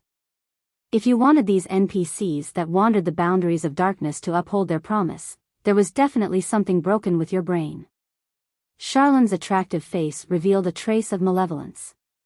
Brat, you are courting death, a level 7 blade-wielding man rushed at Shifeng. Shifeng stabbed the abyssal blade towards the man without hesitation.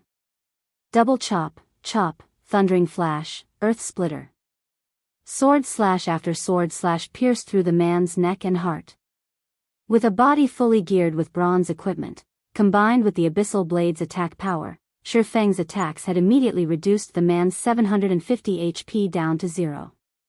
Still want to continue? Shifeng glanced at the surrounding NPCs, sneering. The NPCs were all shocked by Shifeng. They all parted and gave way to Shifeng, one after another. Meanwhile, the players hiding in a corner were also shocked. Shifeng had killed off a level 7 NPC in just a few moves. This player was just too strong. Naturally, these players would not find trouble with a player whom they knew was strong.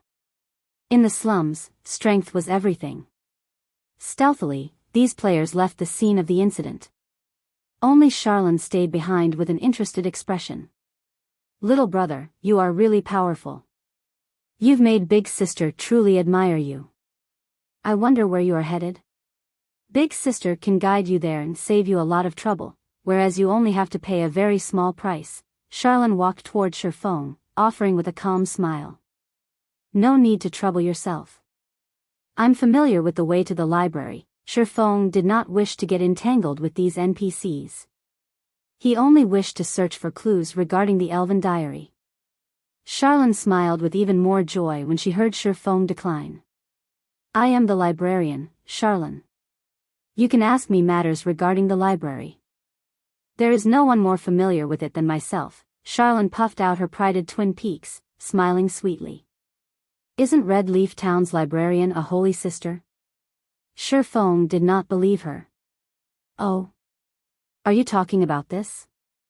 Charlene took out a set of nun's clothing and changed into it within an instant. Suddenly, her wild demeanor completely vanished. She was like an angel that had descended to the world, incomparably divine. Her presence made others desire repentance before her. At the same time, the information that Charlene displayed had changed. Holy Sister Charlene, Divine Official. Level 20. HP 10,000/10,000. Sherfong was also shocked. What kind of situation was this? Even NPCs had a side job.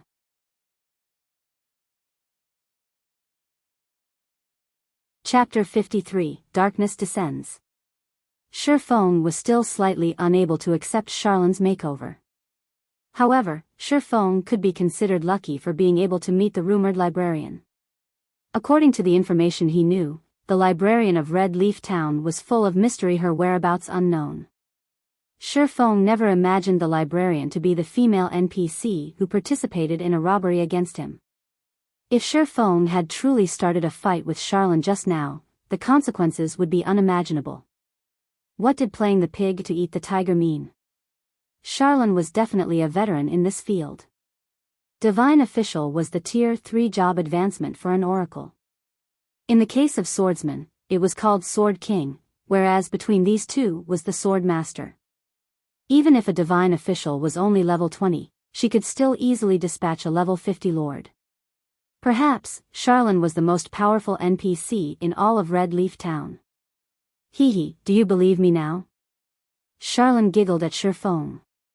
Her entire body radiated a golden glow as if she were the reincarnation of Mother Mary.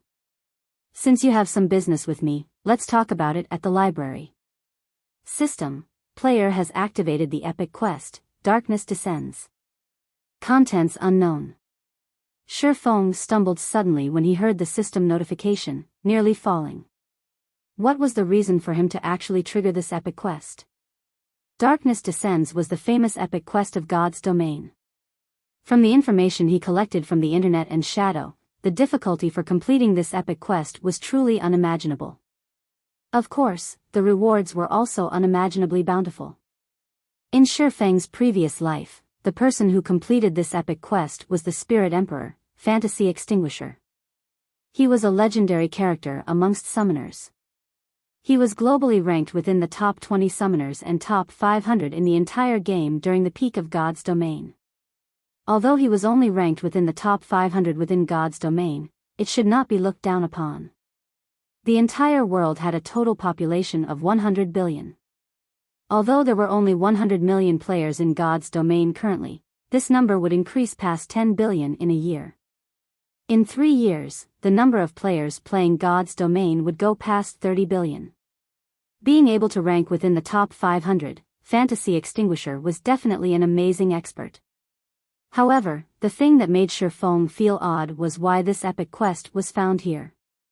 Fantasy Extinguisher's starting location was not in Star Moon Kingdom. Instead, it was in Black Dragon Empire, which was far from Star Moon Kingdom. Black Dragon Empire was far more powerful than Star Moon Kingdom. Its landmass was 3 times that of Star Moon Kingdom's.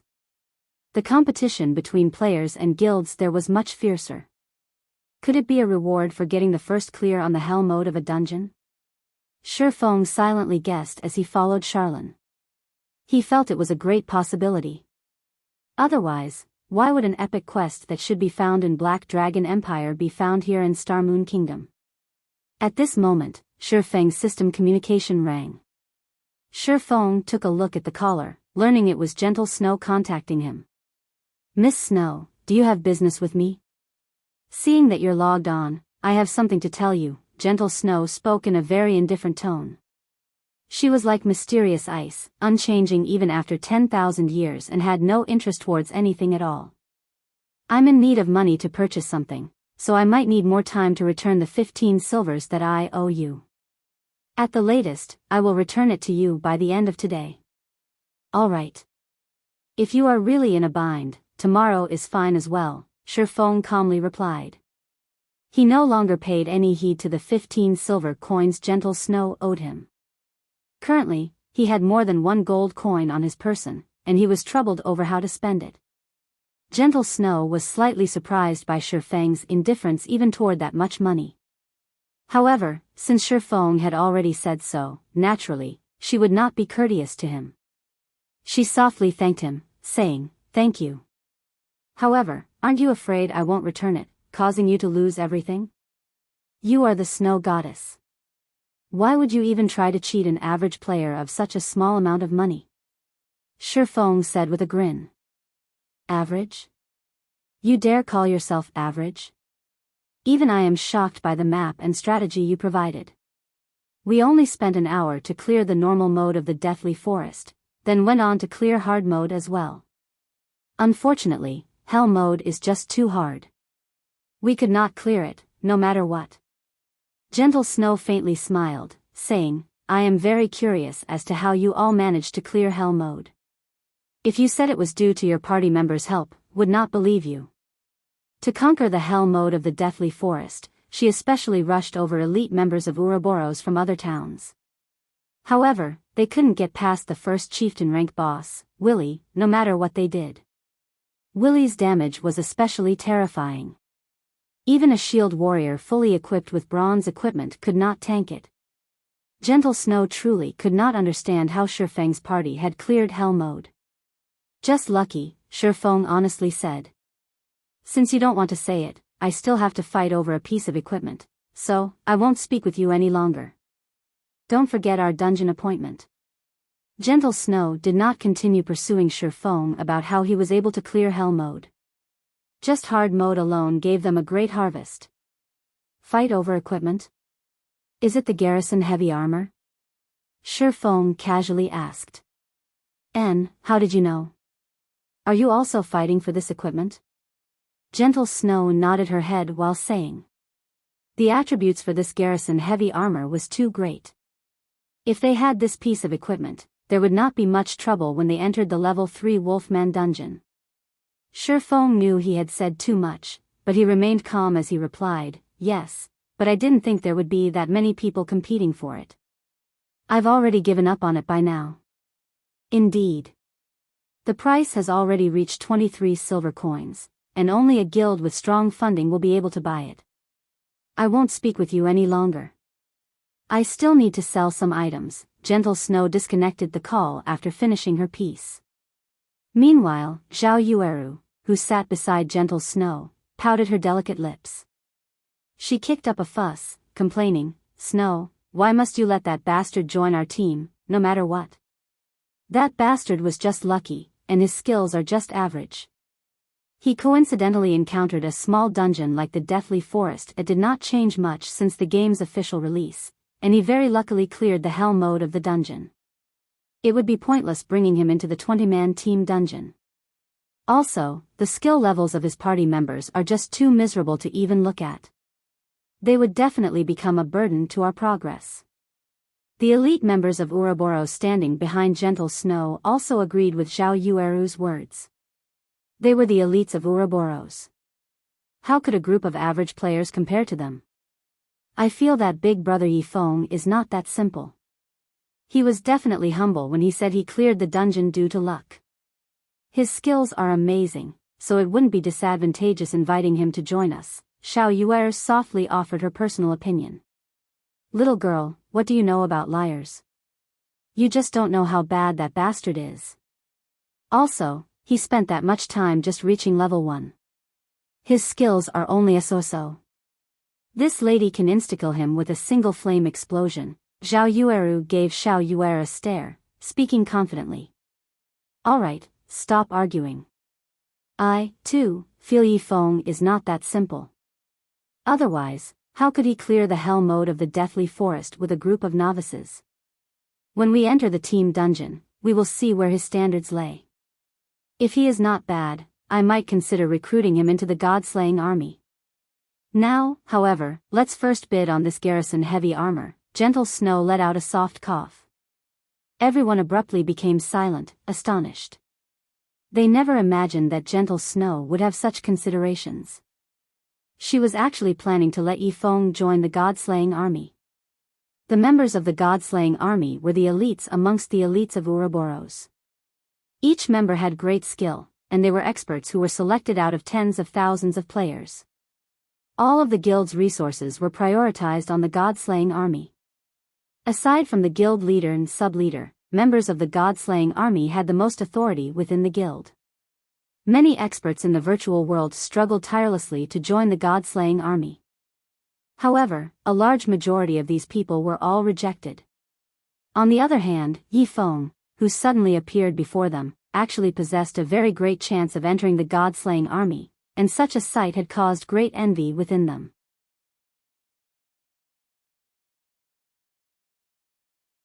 Chapter 54, Bible of Darkness. When Gentle Snow disconnected the call, Shi Feng let out a breath of relief. Fortunately, he was not discovered. If Gentle Snow found out that Shi Feng was the creator of the Garrison armor, terrifying consequences might have occurred. Also, Shi Feng did not doubt the possibility of Gentle Snow utilizing a forceful approach. The Snow Goddess was not an empty title. Her Iron Fist methods have tongue-tied countless experts.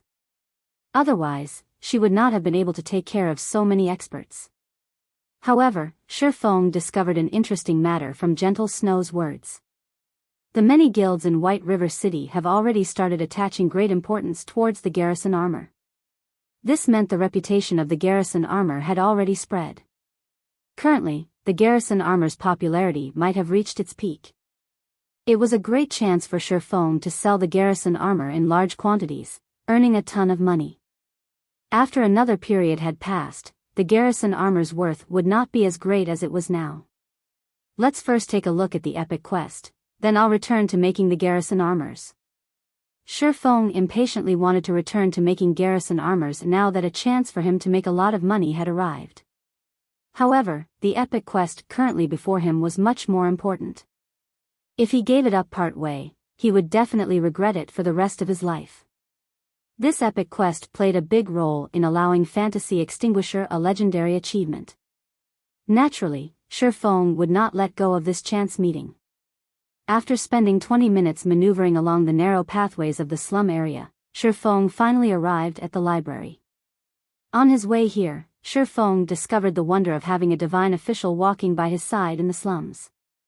The NPCs who intended to rob him all backed away accordingly after seeing Charlin's attire. Otherwise, Shi Feng would have needed to spend over an hour for this trip, continuously battling against these sewer rats. Moreover, these NPCs were literally dirt poor. Shi Feng would not obtain any rewards for killing these NPCs, not even EXP. The library of Red Leaf Town had a withered appearance. The building only had 2 floors to it, and there was nobody present to manage it as dead leaves could be seen climbing the walls. Entering the library, dust and dirt covered the entire building. The books laying on the wooden table had long since been parceled up by a layer of dust. The library looked more like a haunted house than a place in which people once lived. Apologies. It has been a long time since anybody has visited, so I haven't been tidying up the place. Just sit wherever you want, Charlin faintly smiled as she pointed towards a dust-covered chair, not understanding that her action was very inappropriate. Revered divine official, I have come here because I wish to have this diary translated, Shi Feng said, getting straight towards the point. His eyebrows slightly wrinkled when he looked towards the finger-thick layer of dust covering the chair. He truly did not wish to dirty his clothes.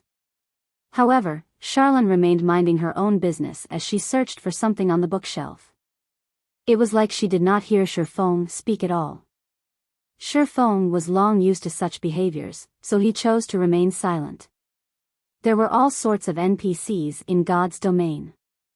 It was especially true for important NPCs. Unique and bizarre behaviors were considered small matters. There were well-known NPCs that were much more damnable. These NPCs caused many first-rate guilds to curse their mothers. After waiting for 10 whole minutes, Charlene finally came out from the pile of bookshelves. In her hands, she held a thick and tattered old book. I know why you are here.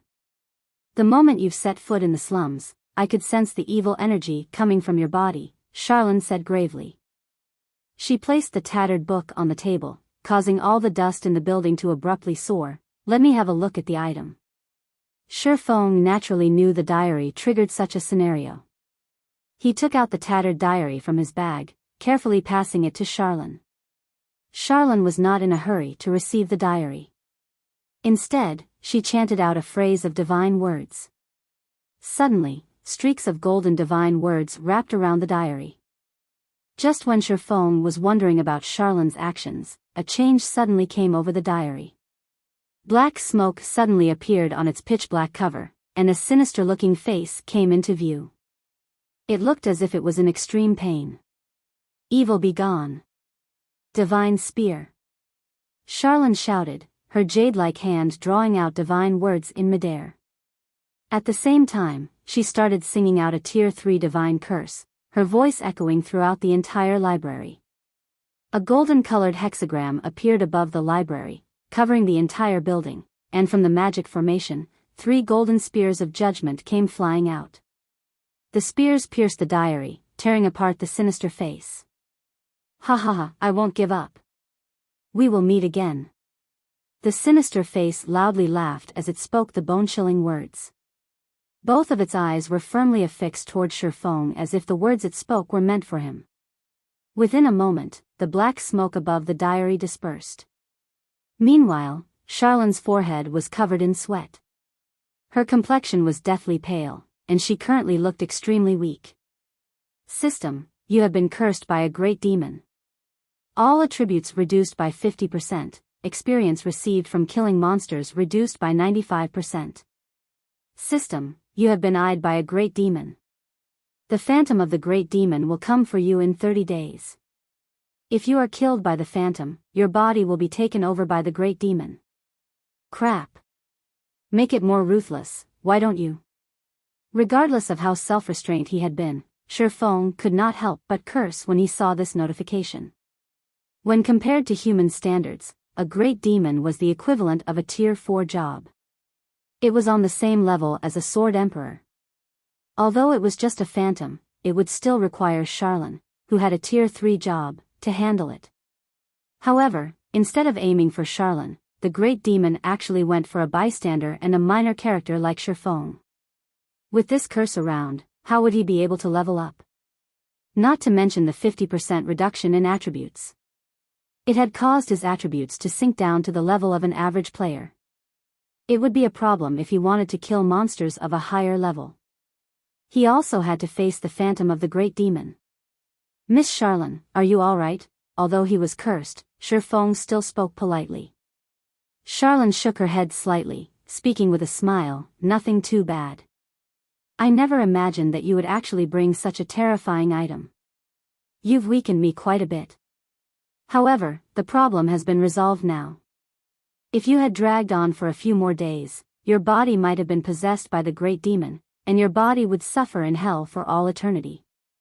Thank you, Miss Charlene. If it weren't for you, I might have already been dead. Although Charlene's words felt somewhat wrong, Shifeng had still thanked her. He rejoiced at the fact that he had come to the library without delay. Otherwise, he would truly be finished.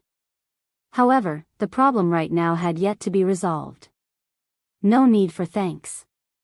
This diary is not as simple as it seems. It is a key. In it records the method to unlock the curse on a gate. Your job now is to find this gate, enter through it with this diary, and find the Bible of Darkness that is kept within. I can destroy the Bible of Darkness as long as you retrieve it for me. Once it is destroyed, the great demon would not be able to descend, Charlene explained. System, Epic Quest Darkness Descends, accepted. Find and destroy the Bible of Darkness and prevent the great demon from descending. Rewards unknown. Although Shifeng had known about the extreme difficulty of completing an epic quest, there was still no need for it to be so damnable. At the very least, the quest should tell him where to find the Bible of Darkness. In Shifeng's previous life, Fantasy Extinguisher had completed this quest in Black Dragon Empire. However, Shifeng couldn't just go to Black Dragon Empire. Even if he went there, the teleportation gates had not been activated at this stage of the game, so he would have to run there. However, even if he ran till his legs broke, he would still need to waste several months before he could reach the borders of Black Dragon Empire.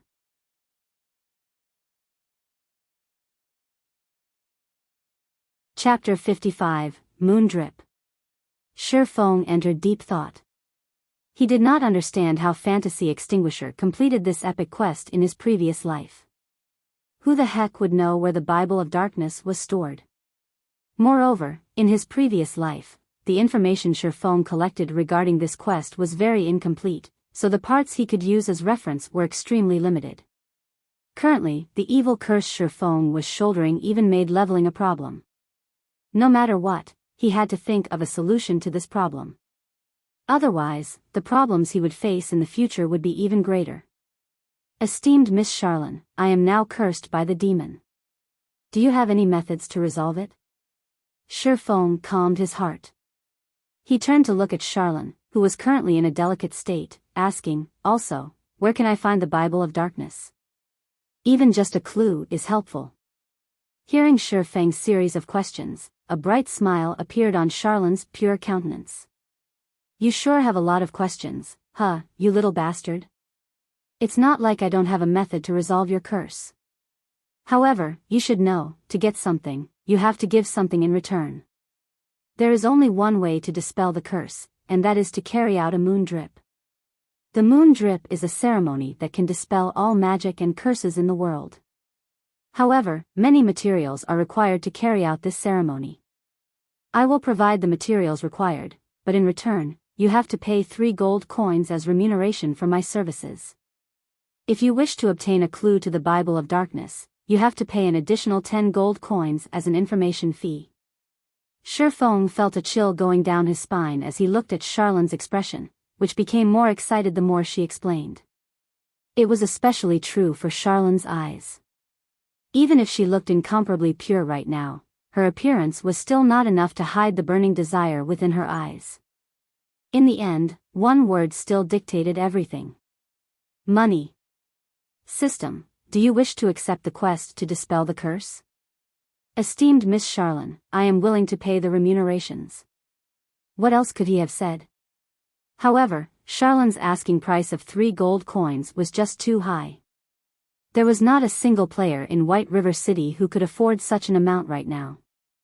Since you are willing, then pay a deposit of 1 gold coin. Charlene stretched out her delicate hand without restraint. Seeing Charlene's actions, Shifeng suspected that she had some sort of X-ray technique. However, he had to pay the money sooner or later, so Shifeng reluctantly handed over 1 gold coin to Charlene. The moment Shifeng had handed over the money, he went from being a wealthy tycoon to being a poor peasant. Here, this is for you. You need to feel the energy within this thing first. It will lead you to the Moonlight Forest to collect 30 pieces of moonstone. It's fine if you just bring them back to me. Charlene took the shining gold coin with lightning speed, then took out a fist-sized crystal orb and passed it to Shifeng. System, quest, moon drip, accepted. You must collect 30 pieces of moonstone and 2 gold coins for Charlene. Upon completion, Charlene will dispel the evil curse of the great demon on you. Shifeng received the crystal orb and took a look at it. Teleportation magic orb. Able to teleport the user to and from the Moonlight Forest immediately after activation. Activation condition: 200,000 EXP needed to be stored. 200,000 experience points were enough to let the average player rise from level 0 to level 7 within an instant. To Shifeng right now, such an amount was asking for his life. Currently, the experience he obtained from killing monsters would be reduced by 95%. He would obtain absolutely no experience from killing monsters of the same level. As for elites, he would just be able to obtain around 10 EXP for killing one that was a level higher. That meant he would have to kill 20,000 elites that were one level higher than him to collect 200,000 EXP. How long would it take for him to kill that many? Moreover, there weren't even that many elite monsters in Red Leaf Town. It really is worthy of being called an epic quest? The difficulty is truly insane, Shifeng bitterly laughed. In Shifeng's previous life, Fantasy Extinguisher had the support of the first-rate guild, Fantasy Shrine. So, he was able to complete the quest after much difficulty. However, Shifeng did not have the support of a first-rate guild. It would be extremely difficult if he wanted to complete the quest. However, as long as Shifeng completed it, the rewards would easily outshine the troubles. The rewards for this epic quest resulted in Fantasy Extinguisher's fame. Although Shifeng did not have a first-rate guild supporting him, he was a reincarnated person. He still had quite an advantage over the other players. At the very least, he would not lose out to the first-rate guilds regarding earning money. It looks like I can only return and forge Garrison armors for now. Shifeng kept the crystal orb and left the library.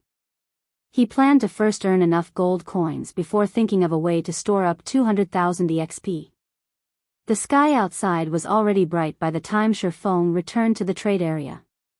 Many players already left to kill monsters and level up, emptying the streets by quite a bit. Shifeng immediately went to the bank to retrieve the forging materials and the Philosopher's Stone. Just when Shifeng was headed to the Forging Association, a notification came from the system. System: the Garrison heavy armor you have placed on auction has been sold. After deducting the processing fees, a total of 31 silvers 53 coppers have been added to your bag space. Is it worth that much? Shifeng was shocked. The level 3 Garrison heavy armor was just a piece of equipment that had similar attributes to a mysterious iron equipment. At most, it was worth 20 silver coins. Now, however, it had been sold for over 30 silver coins. One could just imagine how frantic these guilds were towards the Garrison heavy armor. Shifeng's enthusiasm was further boosted with the arrival of this information. He could not help but wish he could immediately forge 100 pieces of Garrison armor, selling them and making a big profit. Hence, Shifeng activated Windwalk as he rushed towards the Forging Association. Without hesitation, Shifeng reserved an intermediate forging room for 20 hours. If he did not reap the money of those guilds right now, he would not be doing justice towards his own reincarnation. Inside the forging room, Shifeng refined all the stone he collected, going all out as he forged the Garrison armors. When the first Garrison armor was successfully forged. System: Garrison armor has been successfully forged. Forgery proficiency increased by 2 points. Obtained 800 EXP. System: do you wish to store the experience obtained in the teleportation magic orb? Suddenly, Shifeng halted the work he was doing. He called out the system interface, taking a careful look. I obtained 800 EXP from forging. Shifeng placed a hand on his chin, pondering. Suddenly, he said with a smile, how could I forget about this in a panic? The curse is only aimed at the experience obtained from killing monsters. It has no effect towards experience that is rewarded. Although a lot of time was needed to forge a piece of equipment, it was a different story if the success rate was very high. Shifeng's leveling speed at that time would be a lot faster than the average player, even with the 95% experience reduction state he was currently under. With such an opportune method in hand, the difficulty of the epic quest had been greatly reduced in an instant. Moreover, Shifeng had the Book of Forging. It could increase the success rate of forging the Garrison armor up to 60%. With it, Shifeng's leveling speed would greatly surpass even the expert players. It would not be long before he would finish collecting the 200,000 EXP. In such a way, Shifeng could earn not just money, but experience as well. It was killing two birds with one stone. It was absolutely great. Fantasy Extinguisher most likely did not imagine there was such a quick method to dispelling the curse. Thinking up to this point, Shifeng immediately adjusted for the system to distribute 100% of the experience he obtained to be stored in the teleportation magic orb. Then, he picked up an ore and started happily forging equipment. Because of his improved mood, Shifeng's hands became much more nimble. The 100 refinement hammer in his hands was like a musical instrument, rhythmically beating out a moving melody. By the time Shifeng regained his sense of self, he was suddenly dumbfounded by the Garrison armor before him.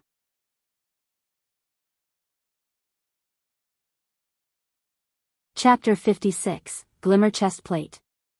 The current Garrison armor before Shifeng was largely different than the previous ones. Its design had largely changed, and even the color had become a pale gold. This was absolutely not the Garrison armor. Crap, Shifeng understood he had failed. Before, he was too absorbed into his own excitement while he was forging the equipment. He smashed the hammer in whichever way he wanted, giving the Garrison armor a completely different appearance. He even felt good about it. Still, the appearance of this new plate armor looked extremely cool. It would definitely look majestic while worn. Following which, Shifeng chose to identify the equipment's information. The system took a whole 10 seconds before giving a conclusion this time. Unnamed, bronze rank plate armor. Level 3. Equipment requirement, Strength 12. Defense plus 23. Strength plus 3, Endurance plus 3. HP plus 120. Durability 35/35. Additional ability. Healing power, healing effects received are increased by 10%. Restricted to shield warriors and guardian knights. System, unnamed equipment has been successfully forged. Forging proficiency increased by 3 points. Obtained 1,100 EXP. System, congratulations. You are the first player to forge an entirely new piece of bronze equipment in God's domain. Obtained 3,000 EXP rewarding 1 runic hammer, mysterious iron rank, that increases forging success rate by 5%. System, please give a name to the equipment you have created. You are also able to leave a personal mark on this piece of equipment. Shifeng was slightly shocked when he saw these notifications. He had unintentionally remodeled the Garrison armor, and successfully at that. He even created an entirely new piece of bronze equipment. His luck was truly good. The attributes of this equipment had already reached the level of an average mysterious iron equipment. If only the materials used were not so poor, it would definitely have become a mysterious iron equipment. In God's domain, players were able to create equipment. However, this was an extremely difficult task to accomplish. Not only did the player have to be extremely familiar with forging, but they also had to have a thorough understanding of the various materials available. After undergoing hundreds of trials, only then could completely new, and good quality, equipment be created. Usually, players who wanted to create new equipment would only start to do so after they had risen to become an advanced forger. After all, to become a master forger, not only did a player require sufficient proficiency, they also needed to create 3 entirely new pieces of mysterious iron equipment, and also 1 entirely new piece of secret silver equipment. Only after all those conditions were achieved could a player become a master forger. Due to this condition, the players who became master forgers were extremely rare. Meanwhile, Shifeng unintentionally created an entirely new piece of bronze equipment. Of course, the Book of Forging's effect played a large part in contributing to this success. Since the color has become a pale gold, and it's giving off a dull glow, let's call it the Glimmer chest piece. Shifeng immediately confirmed the equipment's new name. After which, he left an imprint of a black flame at a corner of the equipment. This imprint was the equivalent of a forger's name. In the future, when others see this symbol, they would know that this equipment was created by Master so-and-so. At the same time, the symbol also served to prevent others from falsifying the equipment's original creator. In the blink of an eye, the equipment's information also had a change to it. Glimmer chest piece, bronze rank plate armor. Level 3. Equipment requirement, strength 12. Defense plus 23.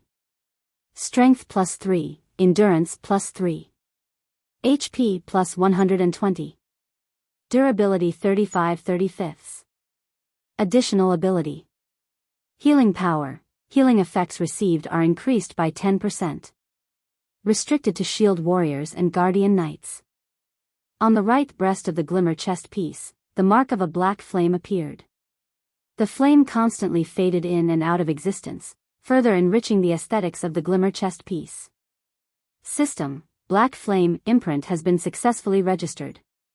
This imprint has been bound to your gaming account, and nobody else is able to use it. System, naming successful. Forging design for the Glimmer chest piece has been automatically generated. Player can now voluntarily draw the forging design for the Glimmer chest piece, allowing others to learn the forging design. Suddenly, an additional window appeared in Shifeng's lifestyle panel. It was called Forging Design Creation, and it allowed players to create their own forging designs. Shifeng felt endless ecstasy when he saw this new window. This was the benefit of creating something original. As long as Shifeng had a pen and drawing paper, he could fabricate as many forging designs for the Glimmer chestplate as he wanted. This was the treatment that was only available for original creations. Forging designs were much more valuable than the equipment itself. In Shifeng's previous life, countless master forgers constantly researched various materials and used all sorts of methods to develop new equipment. Other than trying to become a grandmaster forger, their main goal was to obtain an original forging design. This item was the reason why some master forgers were extremely rich. The process of fabricating a forging design was very simple, and they could easily make tens to hundreds of them any time they wanted. Otherwise, how much money could they make, even if they exhaust themselves by forging equipment every single day? With the Glimmer chestplate forging design, earning 10 gold coins was a small matter. At that time, it was even possible for Shifeng to earn up to 30 or 40 gold coins. After all, there were a lot of players in White River City and no shortage of guilds either. Afterward, Shifeng continued forging Glimmer chestplates, no longer forging Garrison armors. Both of them required the same materials to make. However, the Glimmer chestplate had a cooler-looking appearance and even came with an additional ability. There was another benefit for an original creation.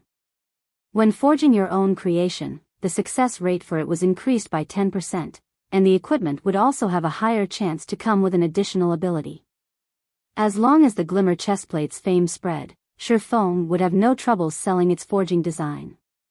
Time passed, bit by bit. Shifeng was completely unaware of his surroundings as he forged equipment. His heart was filled with the thoughts of money. 1 gold coin. 2 gold coins. 3 gold coins.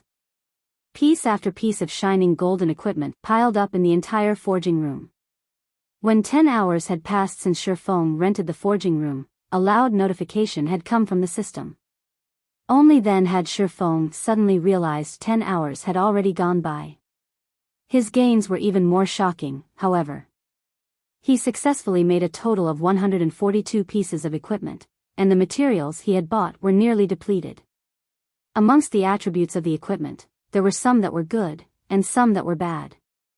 The difference between them was the healing effects. The bad ones had 5%, while the good ones had 12%.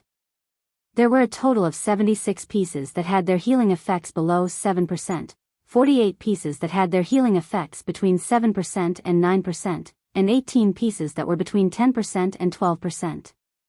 These pieces of equipment filled up over half of Shifeng's bag space. At the same time, Shifeng's proficiency also had a big increase, reaching up to 514 points. Shifeng was now halfway to becoming an intermediate forging apprentice. Shifeng took out the teleportation orb to have a look. The experience it had currently stored up was close to 150,000. As long as Shifeng continued putting in an effort for several more hours, he would be able to store up the 200,000 and immediately go to the Moonlight Forest. The speed at which Shifeng gained EXP was at least 2 to 3 times faster than the guild leaders of first-rate guilds. After leaving the Forging Association, Shifeng ran to the auction house. Currently, a majority of the average players should have already risen to level 3, whereas many veteran players should have risen to level 4. Only expert players would be closing into level 5. After all, a lot of experience was required to rise from level 4 to level 5. The amount needed was at least 3 to 4 times the amount needed to rise from level 3 to level 4. Right now was the perfect time for Shifeng to sell the level 3 bronze equipment. The various guilds should also have amassed quite an amount of wealth after more than 10 hours had passed, so it was a good chance for Shifeng to make a big catch. If another period of time were to pass, the prices of equipment would most likely be greatly reduced. After arriving at the auction house, Shifeng noticed that the number of logistic players present significantly had reduced. It seemed as if they were no longer as enthusiastic towards the Garrison armor as before. "Fellow brother, why are there suddenly so few people at the auction house?" Shifeng walked up behind a logistic player, asking. The tall and bespectacled logistic player was slightly surprised, explaining, "Have you been killing monsters outside town all this time? You don't even know about such a huge matter?" "Yeah, I've just returned after making some money from killing monsters and selling materials." "Wasn't that Garrison armor super popular?" "I, too, wanted to buy a piece," Shifeng nodded. "No wonder you don't know about it. 3 hours ago, a player called Hammer Trading had sold a lot of level 3 bronze plate armor equipment. Although the attributes on it were slightly weaker than the Garrison armor, its price was extremely low, costing only 4 silver coins. Moreover, that player even announced that there would be discounts if you contacted him and ordered in bulk. Naturally, the various guilds all contacted him and ordered. That equipment is now extremely popular, so who would remain here and pay attention to the Garrison armor?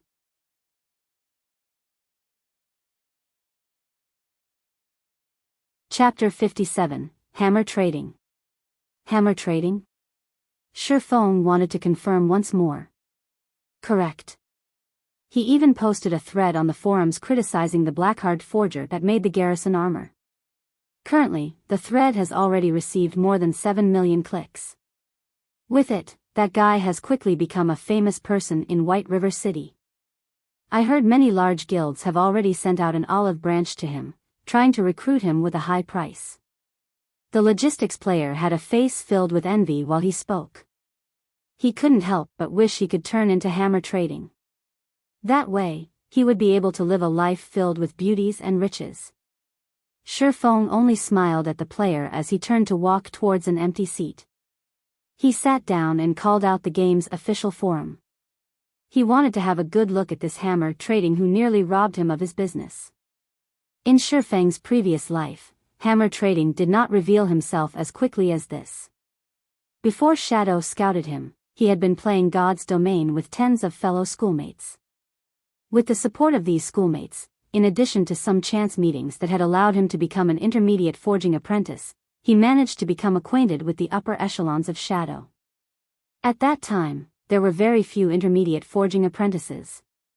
The bronze equipment that was forged at the time was also very popular. Seeing such a situation, Shadow also wanted a share of the profits. So, they paid a large price to hire Hammer Trading. Along with the continuous support of Shadow Workshop, Hammer Trading grew to become a shocking figure, becoming a relatively famous forger and earning Shadow a lot of money. Afterward, Hammer Trading also obtained the forging talent in addition to the great support from Shadow, allowing him to become a master forger. During those times, he did not have the slightest hint of respect for Shifeng, who was the guild leader of Shadow at that time.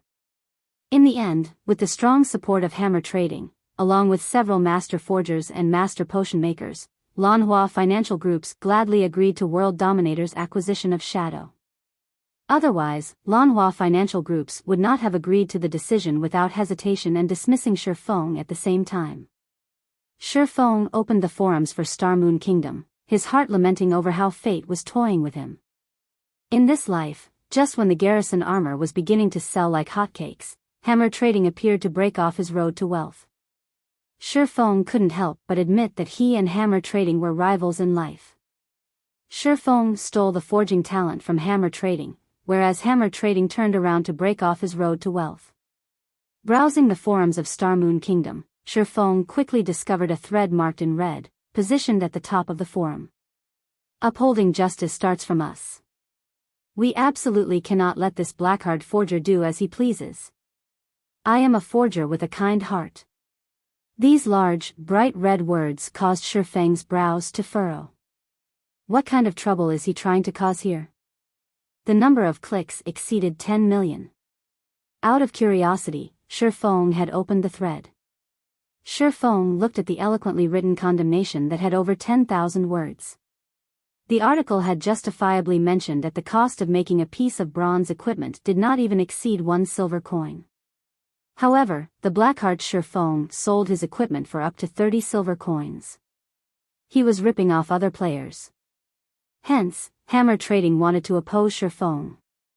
He was even willing to sell level 3 bronze equipment without limit.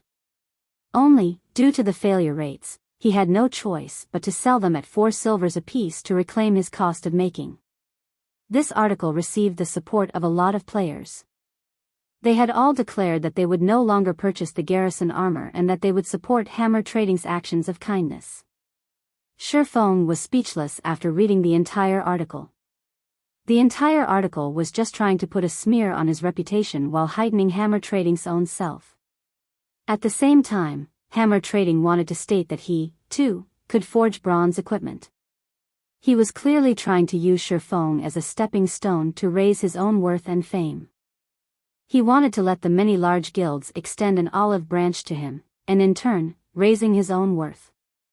However, Shifeng had to admit that hammer trading had succeeded. Not only had his fame risen in a burst, but many second-rate guilds had also sent him an invitation. There were even a few first-rate guilds who were willing to discuss matters of cooperation with hammer trading. Crap, not only has he broken off my path to wealth, he still wants to use me as a stepping stone? Shifeng could no longer hold back his 2 lifetimes worth of rage. He wanted to properly teach hammer trading a lesson. Did he think he was awesome for selling level 3 bronze equipment without limit?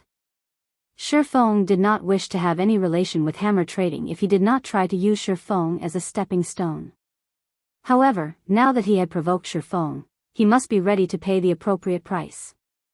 Shifeng felt it was just hilarious when he looked at the statements and numbers provided by hammer trading. Basic forging apprentices only had a 5% success rate when forging a piece of level 3 bronze equipment. However, looking at the numbers provided by hammer trading, it could be seen that he did not possess just a forging design for a piece of bronze equipment. He must have also obtained an item that increased the success rate for forging. In addition to using the intermediate forging room, his success rate should be around 20%. That was why he dared to spout nonsense and brought out several pieces of equipment for auction to prove his words. However, according to Shifeng's estimates, to raise his reputation, hammer trading was taking a loss of 1 silver coin for every piece of bronze equipment he sold. Although Shifeng did not know how much funding hammer trading had, he was still 10 years too early from competing with Shifeng. Selling at 4 silver coins, is it? Shifeng would sell his equipment at 4 silver coins as well.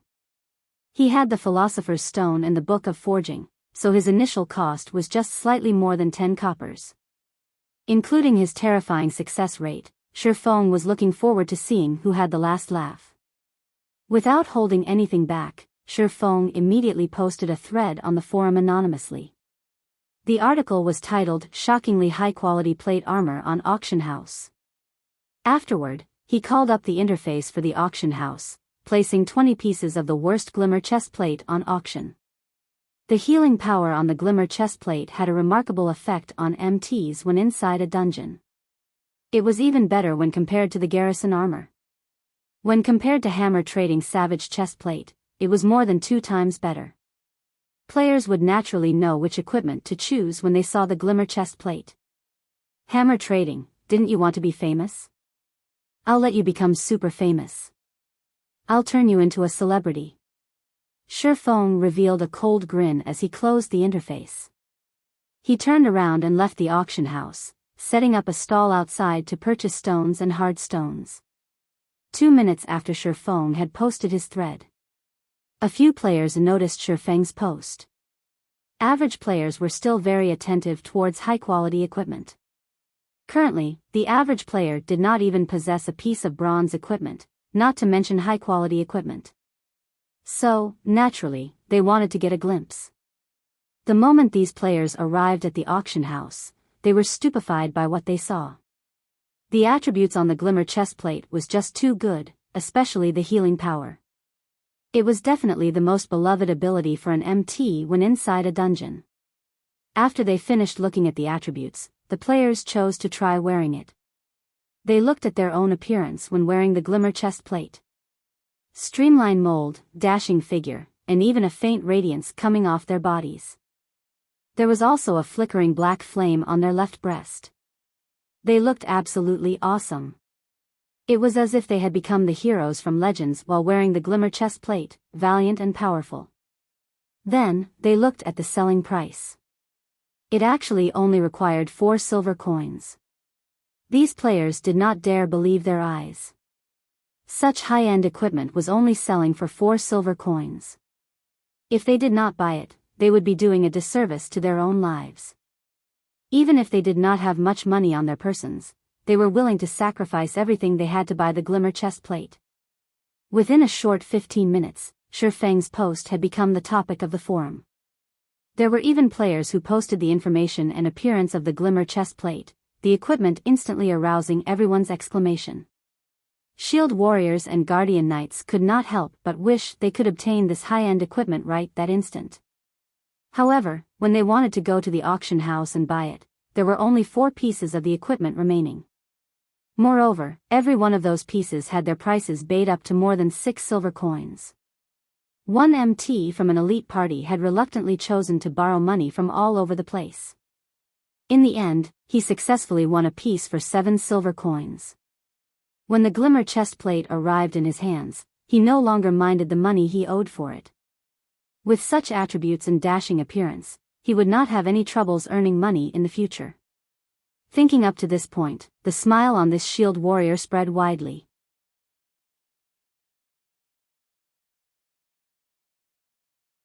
Chapter 58, Equipment Competition. Just a short 20 minutes after Shifeng placed the Glimmer chestplates on auction, all 20 pieces of them had been sold off. The Glimmer chestplate's popularity was far better than the Garrison armor. There were even quite a few players showing off their purchases on the official forum. Previously, these players had to beg, using various methods, to join a party. Now, however, with their majestic-looking equipment, a simple shout would garner them tens of invites from elite parties for their own choosing. Following the Glimmer chestplate's rise in popularity, the players that failed to buy one were all beating their own chest in anguish. They hated themselves for not borrowing money to buy the piece of equipment since, right now, it was no longer being sold.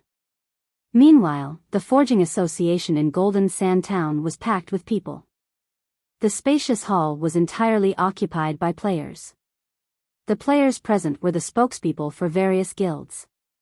They were here for only one purpose, and that was to invite hammer trading to their guild. Amongst the guilds present, there were quite a few that were very famous. There was no lack of spokespeople for third-rate guilds. If it were during ordinary times, these spokespeople would act proud and arrogant. They would use a condescending attitude when dealing with lifestyle players. Even so, these lifestyle players would still treat them with great respect. They would even shed tears of emotion, pledging their loyalty to the guild as they quickly signed the contract, becoming a part of a large guild. However, the current trend of the game had changed.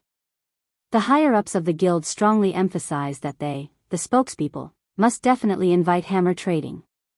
Otherwise, they could start packing up their bags. Hence why these guild spokespeople were like obedient grandchildren, standing and waiting in the hall for hammer trading summons. Inside an intermediate forging room on the second floor. "Brother Hammer, you're so awesome. I admire you so much. Before, those third-rate guilds would not recruit you no matter what. Now, they're just like grandchildren waiting upon you.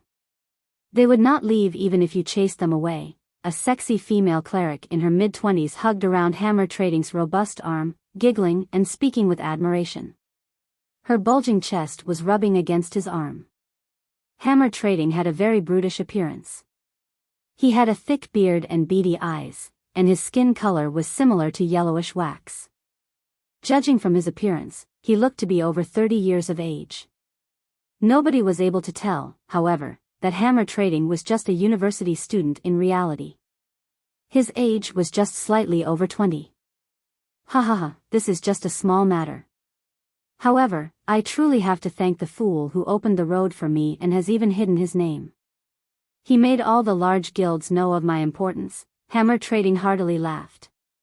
He silently praised his own intelligence and wisdom for being able to think up of a plan to utilize that anonymous forger's fame. It allowed him his current good fortune, becoming every player's idol. Wait till I've entered a first-rate guild and rise into their upper echelons. It will be truly awesome. Right now, I'm just showing a small part of my prowess. Let those third-rate guilds continue waiting outside. I can use them to raise my own value and fame. Boss, what are we going to do about all the orders we've received? An assassin asked. Hammer Trading rolled his eyes at the assassin, saying in disdain, who cares about them? I'm taking a loss of 2 silver coins per piece of equipment. Do they think I'm running a charity? My goal has already been met. I'm only waiting for the first-rate guilds to come. Don't bother with the other players, just tell them that we're too busy and don't have time. To use Shifeng as a stepping stone, Hammer Trading used up all the silver coins belonging to his classmates. He also spent a lot of credits to purchase a lot of materials and silver coins. Yet, he only forged over 10 savage chestplates from all those materials. So, selling each piece at a maximum of 4 silver coins caused a major loss for him. However, all his sacrifices were worth it. As long as he was recruited by a first-rate guild, he could get as many materials as he wanted, a huge salary, and even a line of female players desiring his attention. Hammer Trading felt invigorated just from thinking of all these benefits. Suddenly, a berserker entered the forging room with a panicked expression. What happened, Hadron? Seeing as you're in such a hurry, has the upper echelon of a first-rate guild arrived? Hammer Trading teasingly asked. Big trouble. A lot of top-tier equipment has suddenly appeared at the auction house. All the players on the game's official forum are discussing it now, and the number of clicks on the post is madly increasing. The post has over 5 million clicks right now, and many guilds have started to notice it. Moreover, the equipment is being sold by the same anonymous forger. The equipment's price is set at a minimum of 4 silver coins.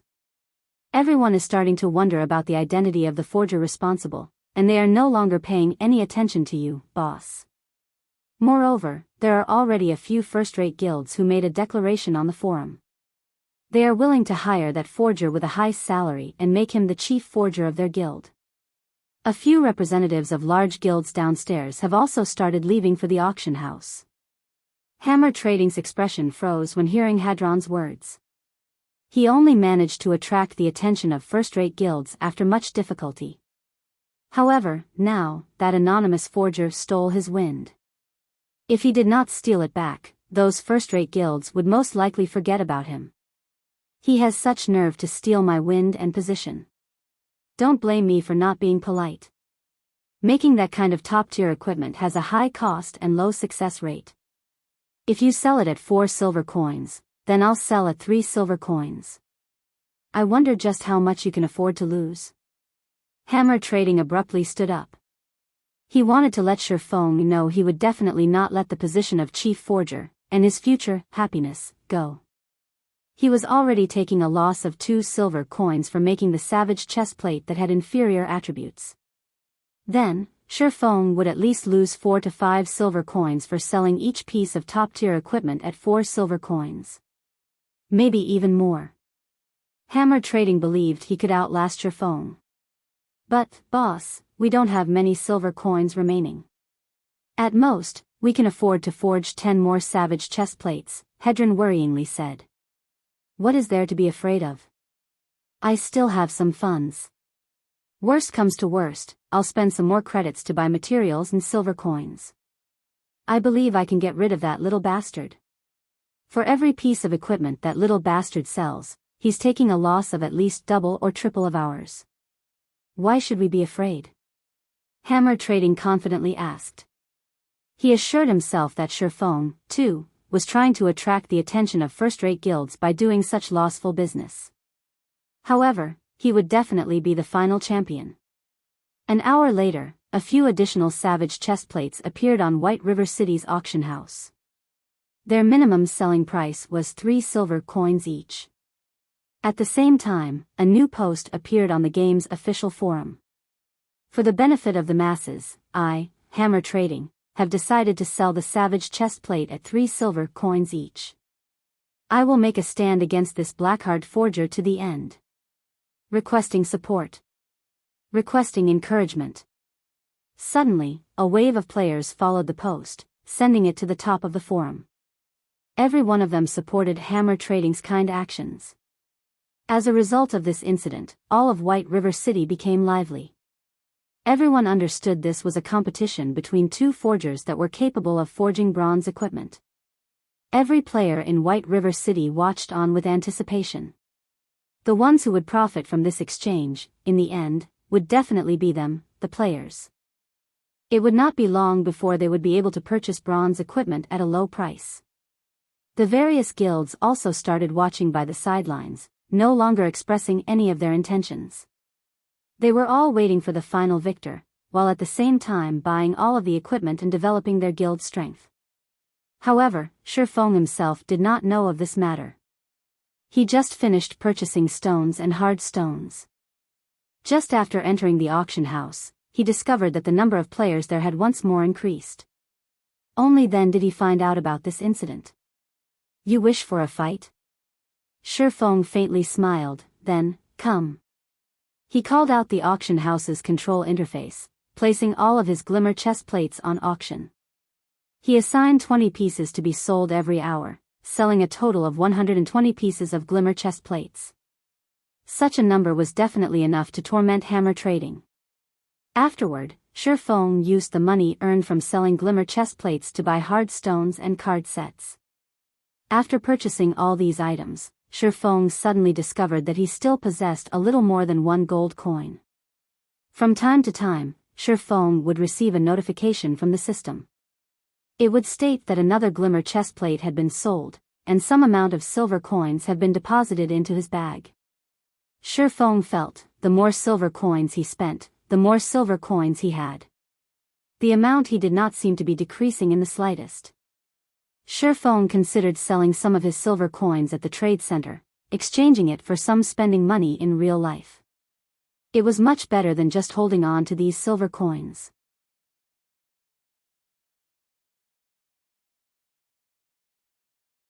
Chapter 59, Violet Cloud. Although Shifeng was having a relaxing time selling equipment, Hammer Trading was not. To compete with Shifeng, Hammer Trading was constantly forging new savage chestplates. The silver coins in his hands were no different than copper as they disappeared in a flash. Hammer Trading also had to spend credits to purchase more silver coins, giving him an immense heartache. However, when he thought of Shifeng spending much more than him, his heart soothed by a lot. He wanted Shifeng to go bankrupt. Meanwhile, Shifeng left the lively auction house. He arrived at the bank, storing all the card sets and hard stones he had collected into his warehouse. Shifeng was extremely excited as he looked at over 1,000 slots of his warehouse filled. This was the benefit of being reincarnated. In his previous life, he in a miserable state thanks to these items. Now, however, they became one of his biggest sources of income. In the eyes of others, these items were still worthless. However, they would be priceless in the future. Their values could increase by over 10 folds, even tens of folds. It was especially true for card sets. A complete set would be worth tens of times more than a single piece. Even so, the large guilds would still have a hard time obtaining them. After he was finished storing the items, Shifeng made a trip to the grocery store. He bought 5 stacks of white paper and 1 stack of pen and ink. These 2 items could be bought at extremely low prices at the grocery store. A stack of 200 white papers only sold for 10 copper coins, whereas a stack of 20 bottles of black ink sold for 15 copper coins. The best feathered pen also only sold for 20 copper. Even so, Shifeng's casual purchase far exceeded the daily income of an average player. An average player would definitely be unable to spend in such a way. However, to Shifeng, these copper coins could no longer be considered money. Moreover, these items were all necessary for making forging designs. Shifeng would still buy them, even if they cost 10 silver coins. After buying the items, Shifeng headed for the Forging Association. "Sir, do you need any cooling beverages? I have here the best fruit juice in Red Leaf Town. It tastes extremely good, and it is only 1 copper coin per cup." A fragile-looking young lady nervously asked a male guardian knight. The girl was holding onto a small basket, her doll-like eyes carrying with them earnest expectations as she looked at the man. "Scram! Don't annoy me. It's just a virtual item, moreover a beverage, yet you are actually charging 1 copper coin for it? I wouldn't want it even if you were giving it for free." The guardian knight cursed in rage, pushing the 16 or 17 years old girl away. He then added, "My luck is just bad. Just you wait and see, I'll take care of you if I don't get to buy a Glimmer chestplate because you delayed me." The girl that was pushed down but did not cry. Instead, she stood up without wavering. She clapped the dust off her clothes, proceeding to another player with a smile on her face. Shifeng was faintly shocked. He never imagined the girl to be so tough. The average female player usually would not carry out such laborious tasks, not to mention receiving the insults from other players. When Shifeng looked at this girl, he was reminded of his own past self. Shifeng used observing eyes on the girl. Violet Cloud, Level 1 Cleric. Shifeng's heart slightly tightened when he saw this name. This girl was actually Violet Cloud, one of the top 10 clerics in God's domain. If he could recruit her to his side, his team would have a considerable future.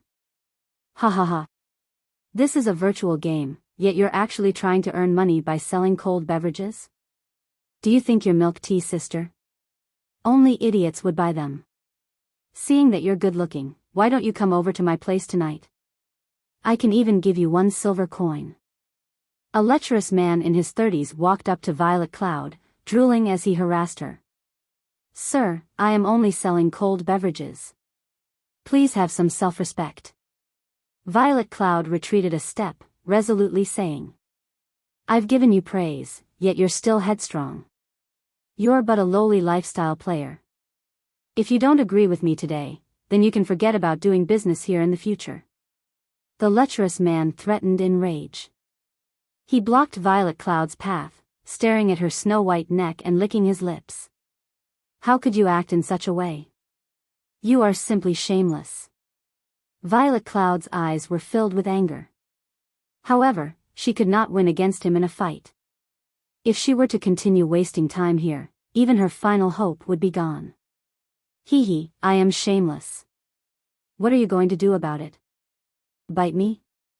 The man felt even better when he looked at Violet Cloud's panicked expression.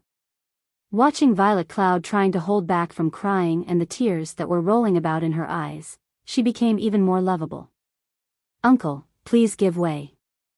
I want 1,000 cups of fruit juice." Shifeng used observing eyes on the lecherous man. His name was displayed as Drifting Blood, and he was currently level 3. At this stage of the game, his level was considered relatively good. Drifting Blood turned towards Shifeng, sending him a glare, saying, "Brat, this girl is mine. If you don't wish for something to happen to you, then scram. You want 1,000 cups? Then I want 10,000 cups. Do you think you're a tycoon capable of simply taking out 10 silver coins? If you continue competing with me like a fool, I'll send you back to level 0. If fighting were not prohibited within the town, he would have long since gotten rid of Shifeng. Ha ha ha. An amusing show this early in the day. Go for it. Don't hold back. Don't argue if you can fight. What a tycoon, spending 10 silver coins just like that. Unfortunately for him, he's angered Fatty Bear of Martial Union. There's going to be an amusing show to watch. Dogs fart tycoon, I bet he's just boasting to impress the girl. If he can really bring out 10 silver coins, I'll live stream myself eating shit. Quite a few busybodies stopped to watch the occurring scene. They all started a discussion about Shifeng's actions. Shifeng did not pay any attention to Drifting Blood at all.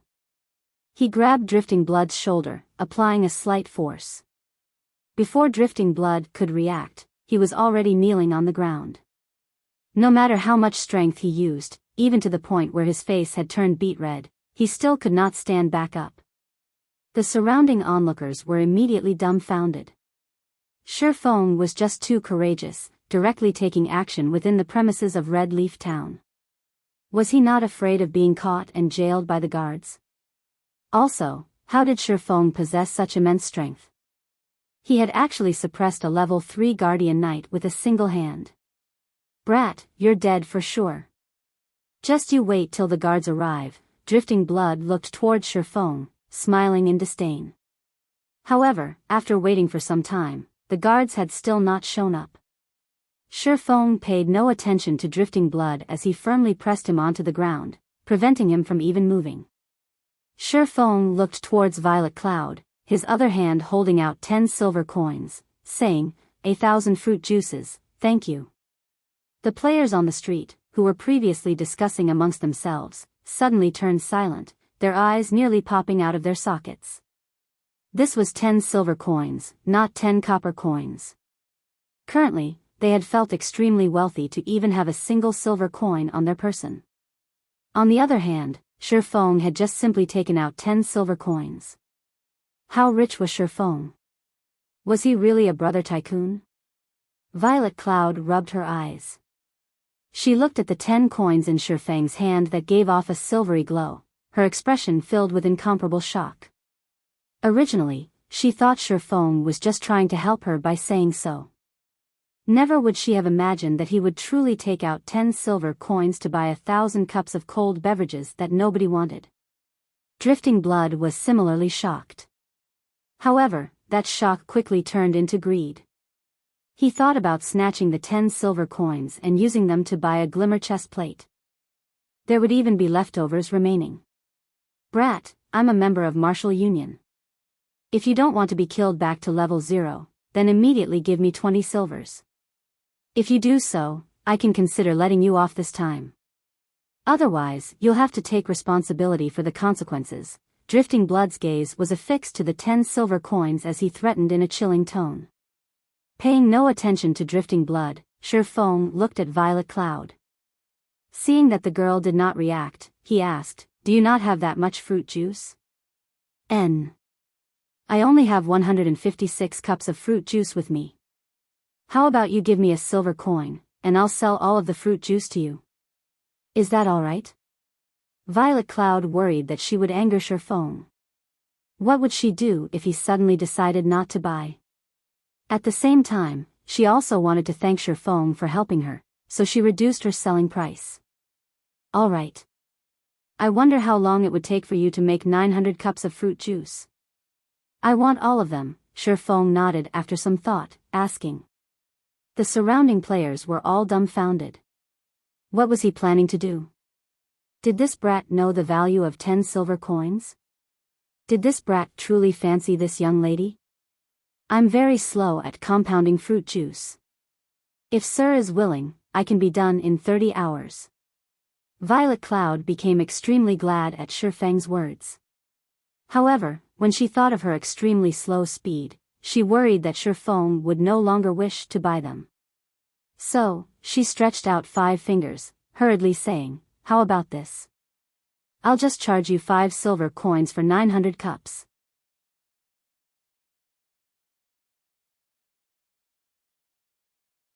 Chapter 60, NPC. Looking at Violet Cloud's panicked expression, Shifeng could not help but break into a laugh. No need.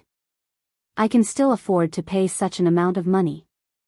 If you really sold them to me for 5 silvers only, then you wouldn't be able to earn much. Shifeng waved his hand. Shifeng was not in a hurry to turn Violet Cloud into one of his subordinates. However, he was absolutely not going to let her go. If Shifeng acted too impatiently, he might cause her to grow suspicious of him. So, it was better to deepen their relationship first. Nobody could have imagined that Violet Cloud, one of the top 10 clerics in God's domain, would have such an appearance. A cleric god. That was a genuine tier 6 job. After 10 years passed, there were only a few who reached that standard. Even Fantasy Extinguisher was just a spirit saint, at the pinnacle of tier 5 10 years later. However, as a future cleric god, Violet Cloud was actually a lifestyle player during the initial periods of the game. It was such a waste of talent. Normally in God's domain, only players without any skills would earn money through methods other than killing monsters. However, the popular auxiliary jobs usually had very high requirements, such as a lot of funds, coupled with extremely low success rates. It was extremely hard for a player to survive in such a way without the support of a guild. Meanwhile, auxiliary jobs such as chef was much easier. The cost to support it was also extremely low and players alone could be supported by it by themselves. If their talents were high, and they were capable of creating delicious cuisines, they could still earn quite a lot of money in God's domain. However, delicious cuisines usually required advanced cooking recipes and materials. These items were hard to obtain, so trying to earn a lot of money would not be easy. It was truly hard to imagine that a future cleric god would be such a clumsy young lady. He recalled that Violet Cloud was one of the members of Ouroboros during her first 3 years in God's domain. When the snow goddess left Ouroboros, Violet Cloud similarly left the guild. From then on, she was just a solo player. When she had become a tier 4 great cleric, countless first-rate guilds tried recruiting her with shockingly high prices. Ouroboros also tried countless times to invite her back. Unfortunately, Violet Cloud did not pay attention to any of them. Her actions greatly angered those first-rate guilds. Since they could not obtain her, they would destroy her. Hence, they sent many experts to assassinate Violet Cloud. Unfortunately, not only did Violet Cloud not get destroyed, instead, she became even stronger. She massacred the players sent by these guilds, giving them a crushing defeat. Not long after, she advanced her job to tier 5, becoming a brilliant cleric saint. This caused those first-rate guilds to become even more helpless. In the end, Violet Cloud became a tier 6 cleric god. At that time, she searched for all those first-rate guilds to have her revenge. These guilds could only pay the price of blood to quell this matter. From then on, Violet Cloud became one of the top 10 cleric gods in the entire world. This incident caused the upper echelons of Ouroboros to greatly regret not asking her to stay all those years ago. As a result of this incident, everyone made fun of the inability of the upper echelons of Ouroboros. Instead of utilizing those with potential, they were only using those bootlickers whom they were fond of. In the end, they had missed the chance to become a super guild. However, Shifeng could not find a guild insignia on Violet Cloud's person right now. In addition to Violet Cloud's current appearance, Shifeng could guess Violet Cloud must have been discovered by the snow goddess later on, which in turn resulted in Violet Cloud feeling indebted to the snow goddess. Hence, Violet Cloud left Ouroboros when the snow goddess stopped playing God's domain. Meanwhile, Violet Cloud currently had yet to meet the snow goddess. It was the perfect chance for Shifeng to recruit her. Even if Violet Cloud was unskilled now, she had the potential to become a cleric god. As long as she was properly nurtured, she would definitely be able to become a cleric god in the future. Violet Cloud was no idiot. When she heard Shifeng saying so, she stared at Shifeng in a panic, both her hands covering her poorly developed chest as she retreated a step. "Sir, aside from selling fruit juice, I won't be selling anything else. If you are regretting it now, you can take back your money. Violet Cloud handed over the silver coins she had just received. However, her eyes still carried with them a hint of unwillingness as she did. At her time of despair, a person suddenly emerged, saying that he wanted to purchase 1,000 cups of fruit juice. Moreover, he was even willing to wait for 30 hours without reducing her pay. She would not believe Shifeng had no ulterior motives, even if she were beaten to death. Forget Violet Cloud, even the surrounding players would not believe it. If Shifeng did not have any ulterior motives, why would he save her? He even spent 10 silver coins to buy those unwanted beverages. Shifeng looked at Violet Cloud's vigilant expression and actions. He then looked towards her smooth flat chest, suddenly laughing, "You're overthinking things. I really have no interest towards your flatlands. I'm only buying this many because I just happen to have a use for fruit juice. If you don't wish to sell them to me, then so be it. I'll just find someone else to buy them from." Saying so, Shifeng released Drifting Blood as he turned away and left. However, Drifting Blood was not willing to let Shifeng go. Shifeng publicly humiliated him by forcing him to kneel with just a single hand. Moreover, when has Martial Union been afraid of anyone? Since the guards didn't seem to be paying attention, it would be extremely easy to get rid of Shifeng. Thinking so, Drifting Blood pulled out a weapon and used charge at Shifeng. With his sensitive 5 senses, Shifeng naturally knew of Drifting Blood's actions. Shifeng spun around to face him, pulling out the abyssal blade and using parry. Dang! Drifting Blood's greatsword hacked at Shifeng's sword. Instead of hurting Shifeng, however, Drifting Blood was knocked back by 3 yards. The durability of the greatsword in his hands instantly reduced by 2 points, and he looked at Shifeng in shock. He did not understand how a person like Shifeng would have such great strength. Shifeng was like a beast in human skin.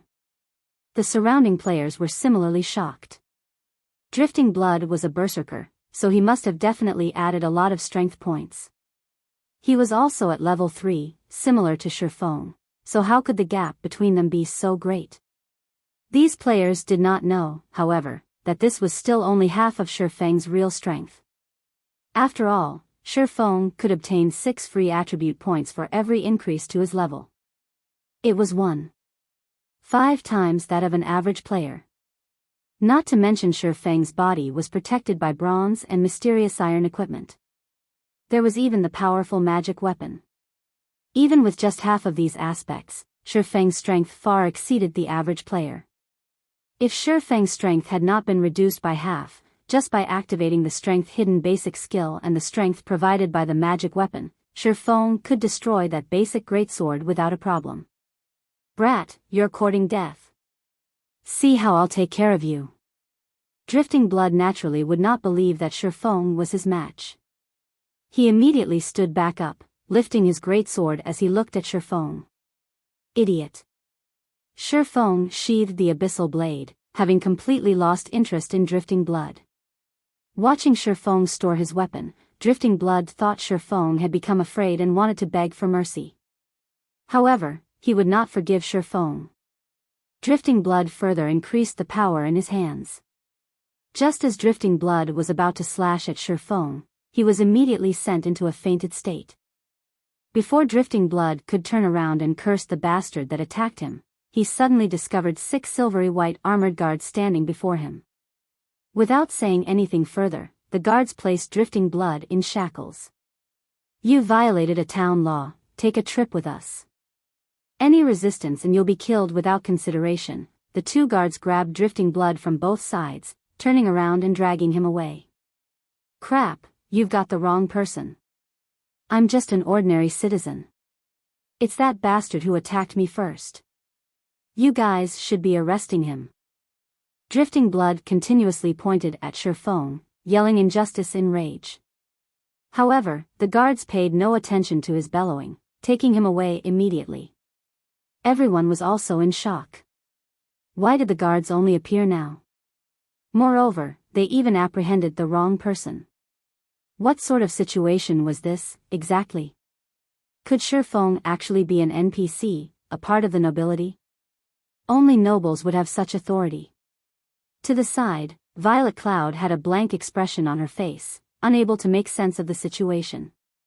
Why didn't the guards arrest Shifeng? Instead, they arrested Drifting Blood. Was Shifeng really a noble NPC? Violet Cloud's eyes were filled with reluctance as she watched Shifeng leaving.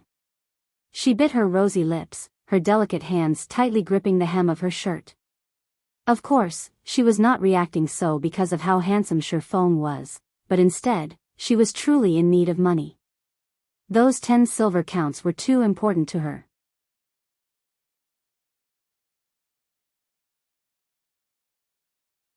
Chapter 61, Poaching. Just as everyone was guessing whether or not Shifeng was a noble NPC. As Drifting Blood was being dragged away, he glared at Shifeng with eyes of a poisonous snake, bellowing, "Brat, just you wait. I'll remember you now. Our martial union will not let you off. I'll still be a good guy when I come out 12 hours later. When that time comes, there would be no place in Red Leaf Town for you." Everyone felt chills down their backs as they heard Drifting Blood's malicious threat. Was he planning to fight to the death? However, no one dared to belittle Shifeng any longer. Just by judging from his single action just now, they knew Shifeng was not as simple as he looked. Martial Union was a relatively famous guild in Red Leaf Town. They were very well known in other wuxia virtual reality games. They were not a guild managed by a workshop, but instead, they were a guild that was managed by casual gamers.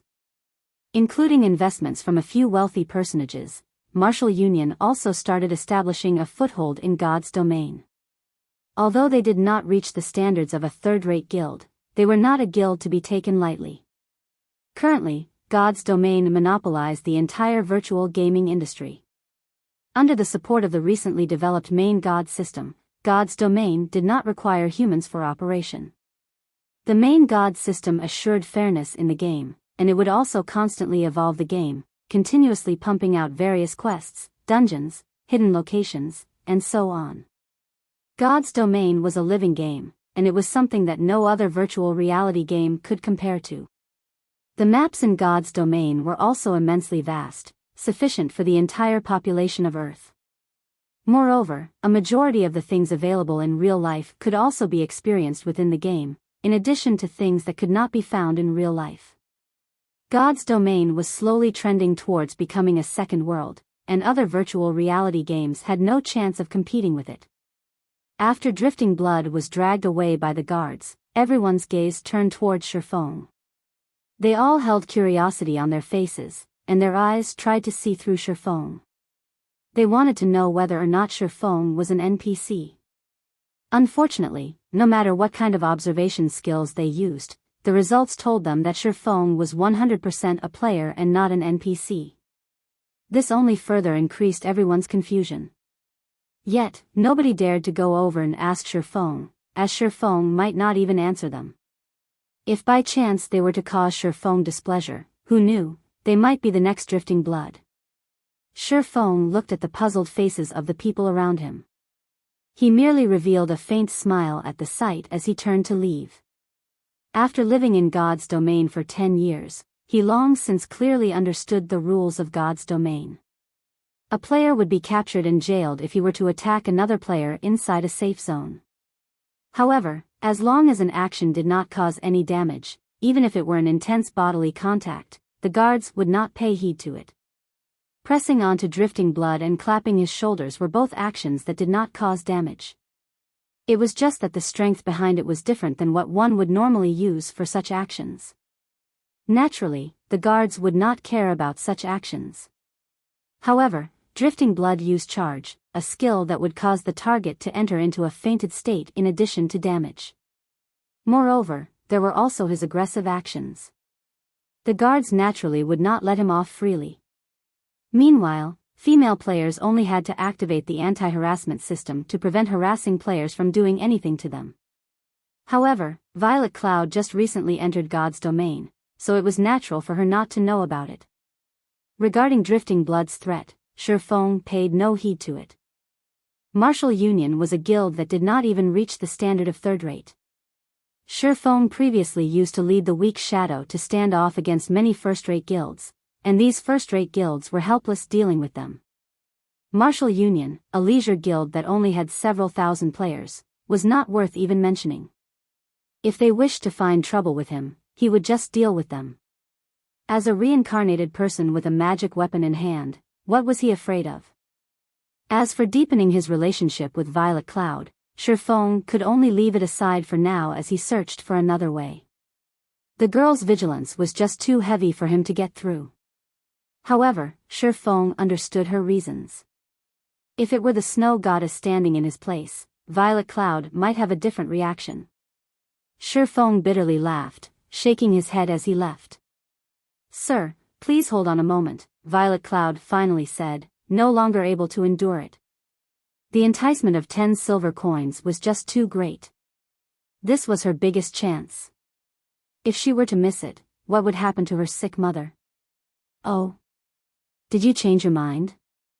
Shifeng turned around to look at Violet Cloud's troubled expression, smiling as he spoke. Violet Cloud stayed on guard as she looked at Shifeng's eyes, trying to discern any bad intentions within them. However, no matter how she looked at them, she could not discover any special emotions within them. Instead, she could feel a vast ocean hidden within the depths of Shifeng's eyes. However, she still asked in caution, "You truly want only the fruit juice and absolutely won't have other requests?" Shifeng was sweating profusely in his heart. For her to seek confirmation over and over, just how unreliable was he? He would have left long ago, were it not for her potential to become a cleric god, as even he was unable to endure being thought of as a lecherous bastard by others. "In any case, I'm in need of a chef to make some things for me. How about this? We'll set up a contract, and I'll hire you to be my chef. I'll give you the same treatment as a lifestyle player in a third-rate guild. You should be able to relax with the main god system's guarantee. If you don't have any problems, then follow me. If you still can't feel reassured, then just stay here." Shifeng let out a sigh, speaking unhurriedly. Violet Cloud was dumbfounded. The man before her was actually hiring her, and he was even giving her an ordinary job. It should be known that chef was a lifestyle job that nobody thought highly of. No one ever hired chef players. She had heard before, from her best friend, the treatment of a lifestyle player in a third-rate guild. At that time, her friend even showed off that her boyfriend was a lifestyle player in a third-rate guild and how great the monthly treatment he received was. If he performed well, there would even be various kinds of benefits. The treatment was much better than many jobs that were available in real life, and this caused Violet Cloud to be extremely envious. "I'll follow you. However, I work very slowly. Is there really no problem?" Violet Cloud ground her teeth, deciding to agree with Shifeng. If she were to let go of this chance, what sort of future awaited her? Judging from his various performances, Shifeng did not seem like a bad person. Moreover, she was just a very ordinary female player. There was absolutely no need for him to conspire and trick her. This was a virtual world. If she did not reveal her address in real life, Shifeng would not be able to track her at all. Moreover, Shifeng would have to bear a great risk in doing so. "Follow me then. I still have some things I need to buy." Shifeng nodded his head, appearing to be very calm. However, inwardly, he was in ecstasy. He had swindled a cleric god into his hands, just like that. As for the snow goddess, Shifeng could only apologize and say, "First come, first served." Subsequently, Violet Cloud left with Shifeng. Shifeng brought along Violet Cloud, returning to the grocery shop once more. He bought an assortment of equipment used by chefs such as pots, spatulas, knives, and so on, spending less than 2 silver coins in total. Afterward, he went to the Chefs' Association, spending 1 silver coin to purchase 2 sheets of basic cooking recipes. One was a recipe for cooking wolf meat, the other for making an energizing drink. At the same time, he spent an additional 5 silver coins purchasing plenty of materials that were required by these recipes, as well as the materials for the fruit juice. Violet Cloud was shocked by Shifeng's actions. He actually spent so much money, buying so many things. He was just too rich. Her previous notion of Shifeng being unreliable completely changed now. The materials and recipes Shifeng had spent so much money buying were sufficient to allow her to promote herself to an advanced apprentice chef. This was a treatment not even the lifestyle players of first-rate guilds would receive. However, what Violet Cloud did not know of was that Shifeng felt that these items were very cheap. It was truly easy to nurture a chef. All the materials required by the recipes could be bought from the NPC, and it only took 10 silver coins to nurture an advanced apprentice chef. Such an amount of money would not even be enough to squander for nurturing a forger or potion maker. Shifeng then rented a basic kitchen, bringing Violet Cloud to it. After you sign the contract, all these materials and recipes will belong to you. You only need to create 900 cups of fruit juice first. Then, use everything remaining for these 2 recipes. You will receive a 20% share when these items are sold. At the same time, depending on your results, I'll decide your base salary every month. If you try to run away, you'll have to compensate me 10 times that amount. Sign it if you don't have any problems. Shifeng brought out a standard employment contract for lifestyle players from the main god system. Aside from having different treatments, these contracts were the same as others. There were no loopholes in them, and the law held effect over it.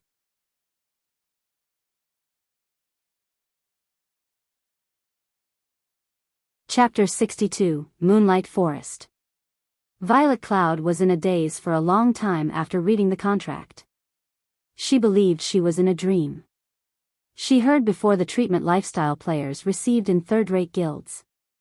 The treatment she would be receiving was definitely better than those lifestyle players. It was especially true for the base salary. Lifestyle players of third-rate guilds definitely did not receive such treatment. Why are you being so good to me? Violet Cloud looked at Shifeng with wide, teary eyes, asking. She wanted to know the reason. Don't misunderstand, I'm only in need of a chef. I've only hired you because I can see you're a very hard-working and earnest person. If you try to take advantage of the situation and fail to hit my requirements, then you can get lost. I'm not interested in nurturing someone useless, Shifeng suddenly spoke in a grave tone. He wanted Violet Cloud to know that it was not easy to become his personal chef. That was because people were bound to become wasteful when they constantly received things without effort.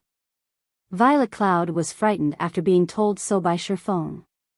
She lowered her head, no longer daring to ask any more silly questions. Judging from Shifeng's attitude, it was clear that he was indeed looking for a chef, and that she had just been chosen by chance. Hence, Violet Cloud lifted the pen and signed the contract. This was her final chance at escaping her desperate situation. She definitely must grab a hold of it. Boss, will I be making them here? Violet Cloud immediately entered her role, appearing very respectful. She took a look at her surroundings. The environment here was very good, and it was also very peaceful. However, the rental for the basic kitchen was by no means cheap. Yeah, you'll be manufacturing the items here from now on. I've already applied for the membership here so that you can come here anytime. There is enough money stored for you to use a long period. There won't be anyone here to disturb you. The facilities here are also thorough, so your success rate can be increased by quite a bit. If you don't have any problems, then you can start working now. In 30 hours, if I don't see the 900 cups of fruit juice, then you may leave. Shifeng was very satisfied with Violet Cloud's attitude. He turned and left after finished saying his piece. As for luring Violet Cloud onto the path of battles and leveling, more time would be needed to slowly lead her towards that path. Moreover, Shifeng had a great purpose for fruit juice. It would not be a bad choice to allow Violet Cloud to make them for him. Violet Cloud's eyes followed Shifeng's back as he left. Her heart was filled with gratitude towards Shifeng. She made a firm resolution to work properly and to not disappoint her new boss. After leaving the Chefs' Association, Shifeng returned to the Forging Association. Currently, the number of forgers in the Forging Association was constantly increasing. These players formed small conversation groups, either discussing how to increase their success rates or discussing the struggle between hammer trading and the mysterious forger. The two had become the target of envy, as well as idols of worship for these players. Did you see the article posted by Hammer Trading just now? Of course I've seen it. I never imagined Hammer Trading would be so hot-tempered as to actually insistent on challenging the mysterious forger. He even declared that the first one to withdraw from this price war would be a son of a bitch. Ah, I truly envy them. They had actually obtained a bronze forging design. How great would it be if I could have one as well? At the very least, I could join a third-rate guild if I had one. What do you even know? I've heard the forgers that are in guilds saying that the drop rate for bronze forging designs is frighteningly low. Moreover, its success rate is also shockingly low. Currently, selling them for 3 to 4 silver coins per piece is just a complete loss. The Glimmer chestplate with better attributes would create an even bigger loss. On the other hand, the various guilds are all in cheerful moods, even thanking Hammer Trading for his actions. Otherwise, how would they be able to buy bronze equipment at such low prices? Truthfully speaking, I dislike that Hammer Trading very much. Was it bad to let all forgers profit together? Why must he insist on challenging the mysterious forger to the very end, causing both sides to suffer? Hearing the discussions of these players, Shifeng entered deep thought. After a moment, he revealed a faint smile. Judging from Hammer Trading's actions, it was clear that he was currently having a hard time. The silver coins in his possession were definitely insufficient, and he must be wantonly purchasing silver coins from the market right now. This would lead to a great increase in prices for silver coins, so it was the perfect chance for Shifeng to sell them. Shifeng wanted to thank Hammer Trading.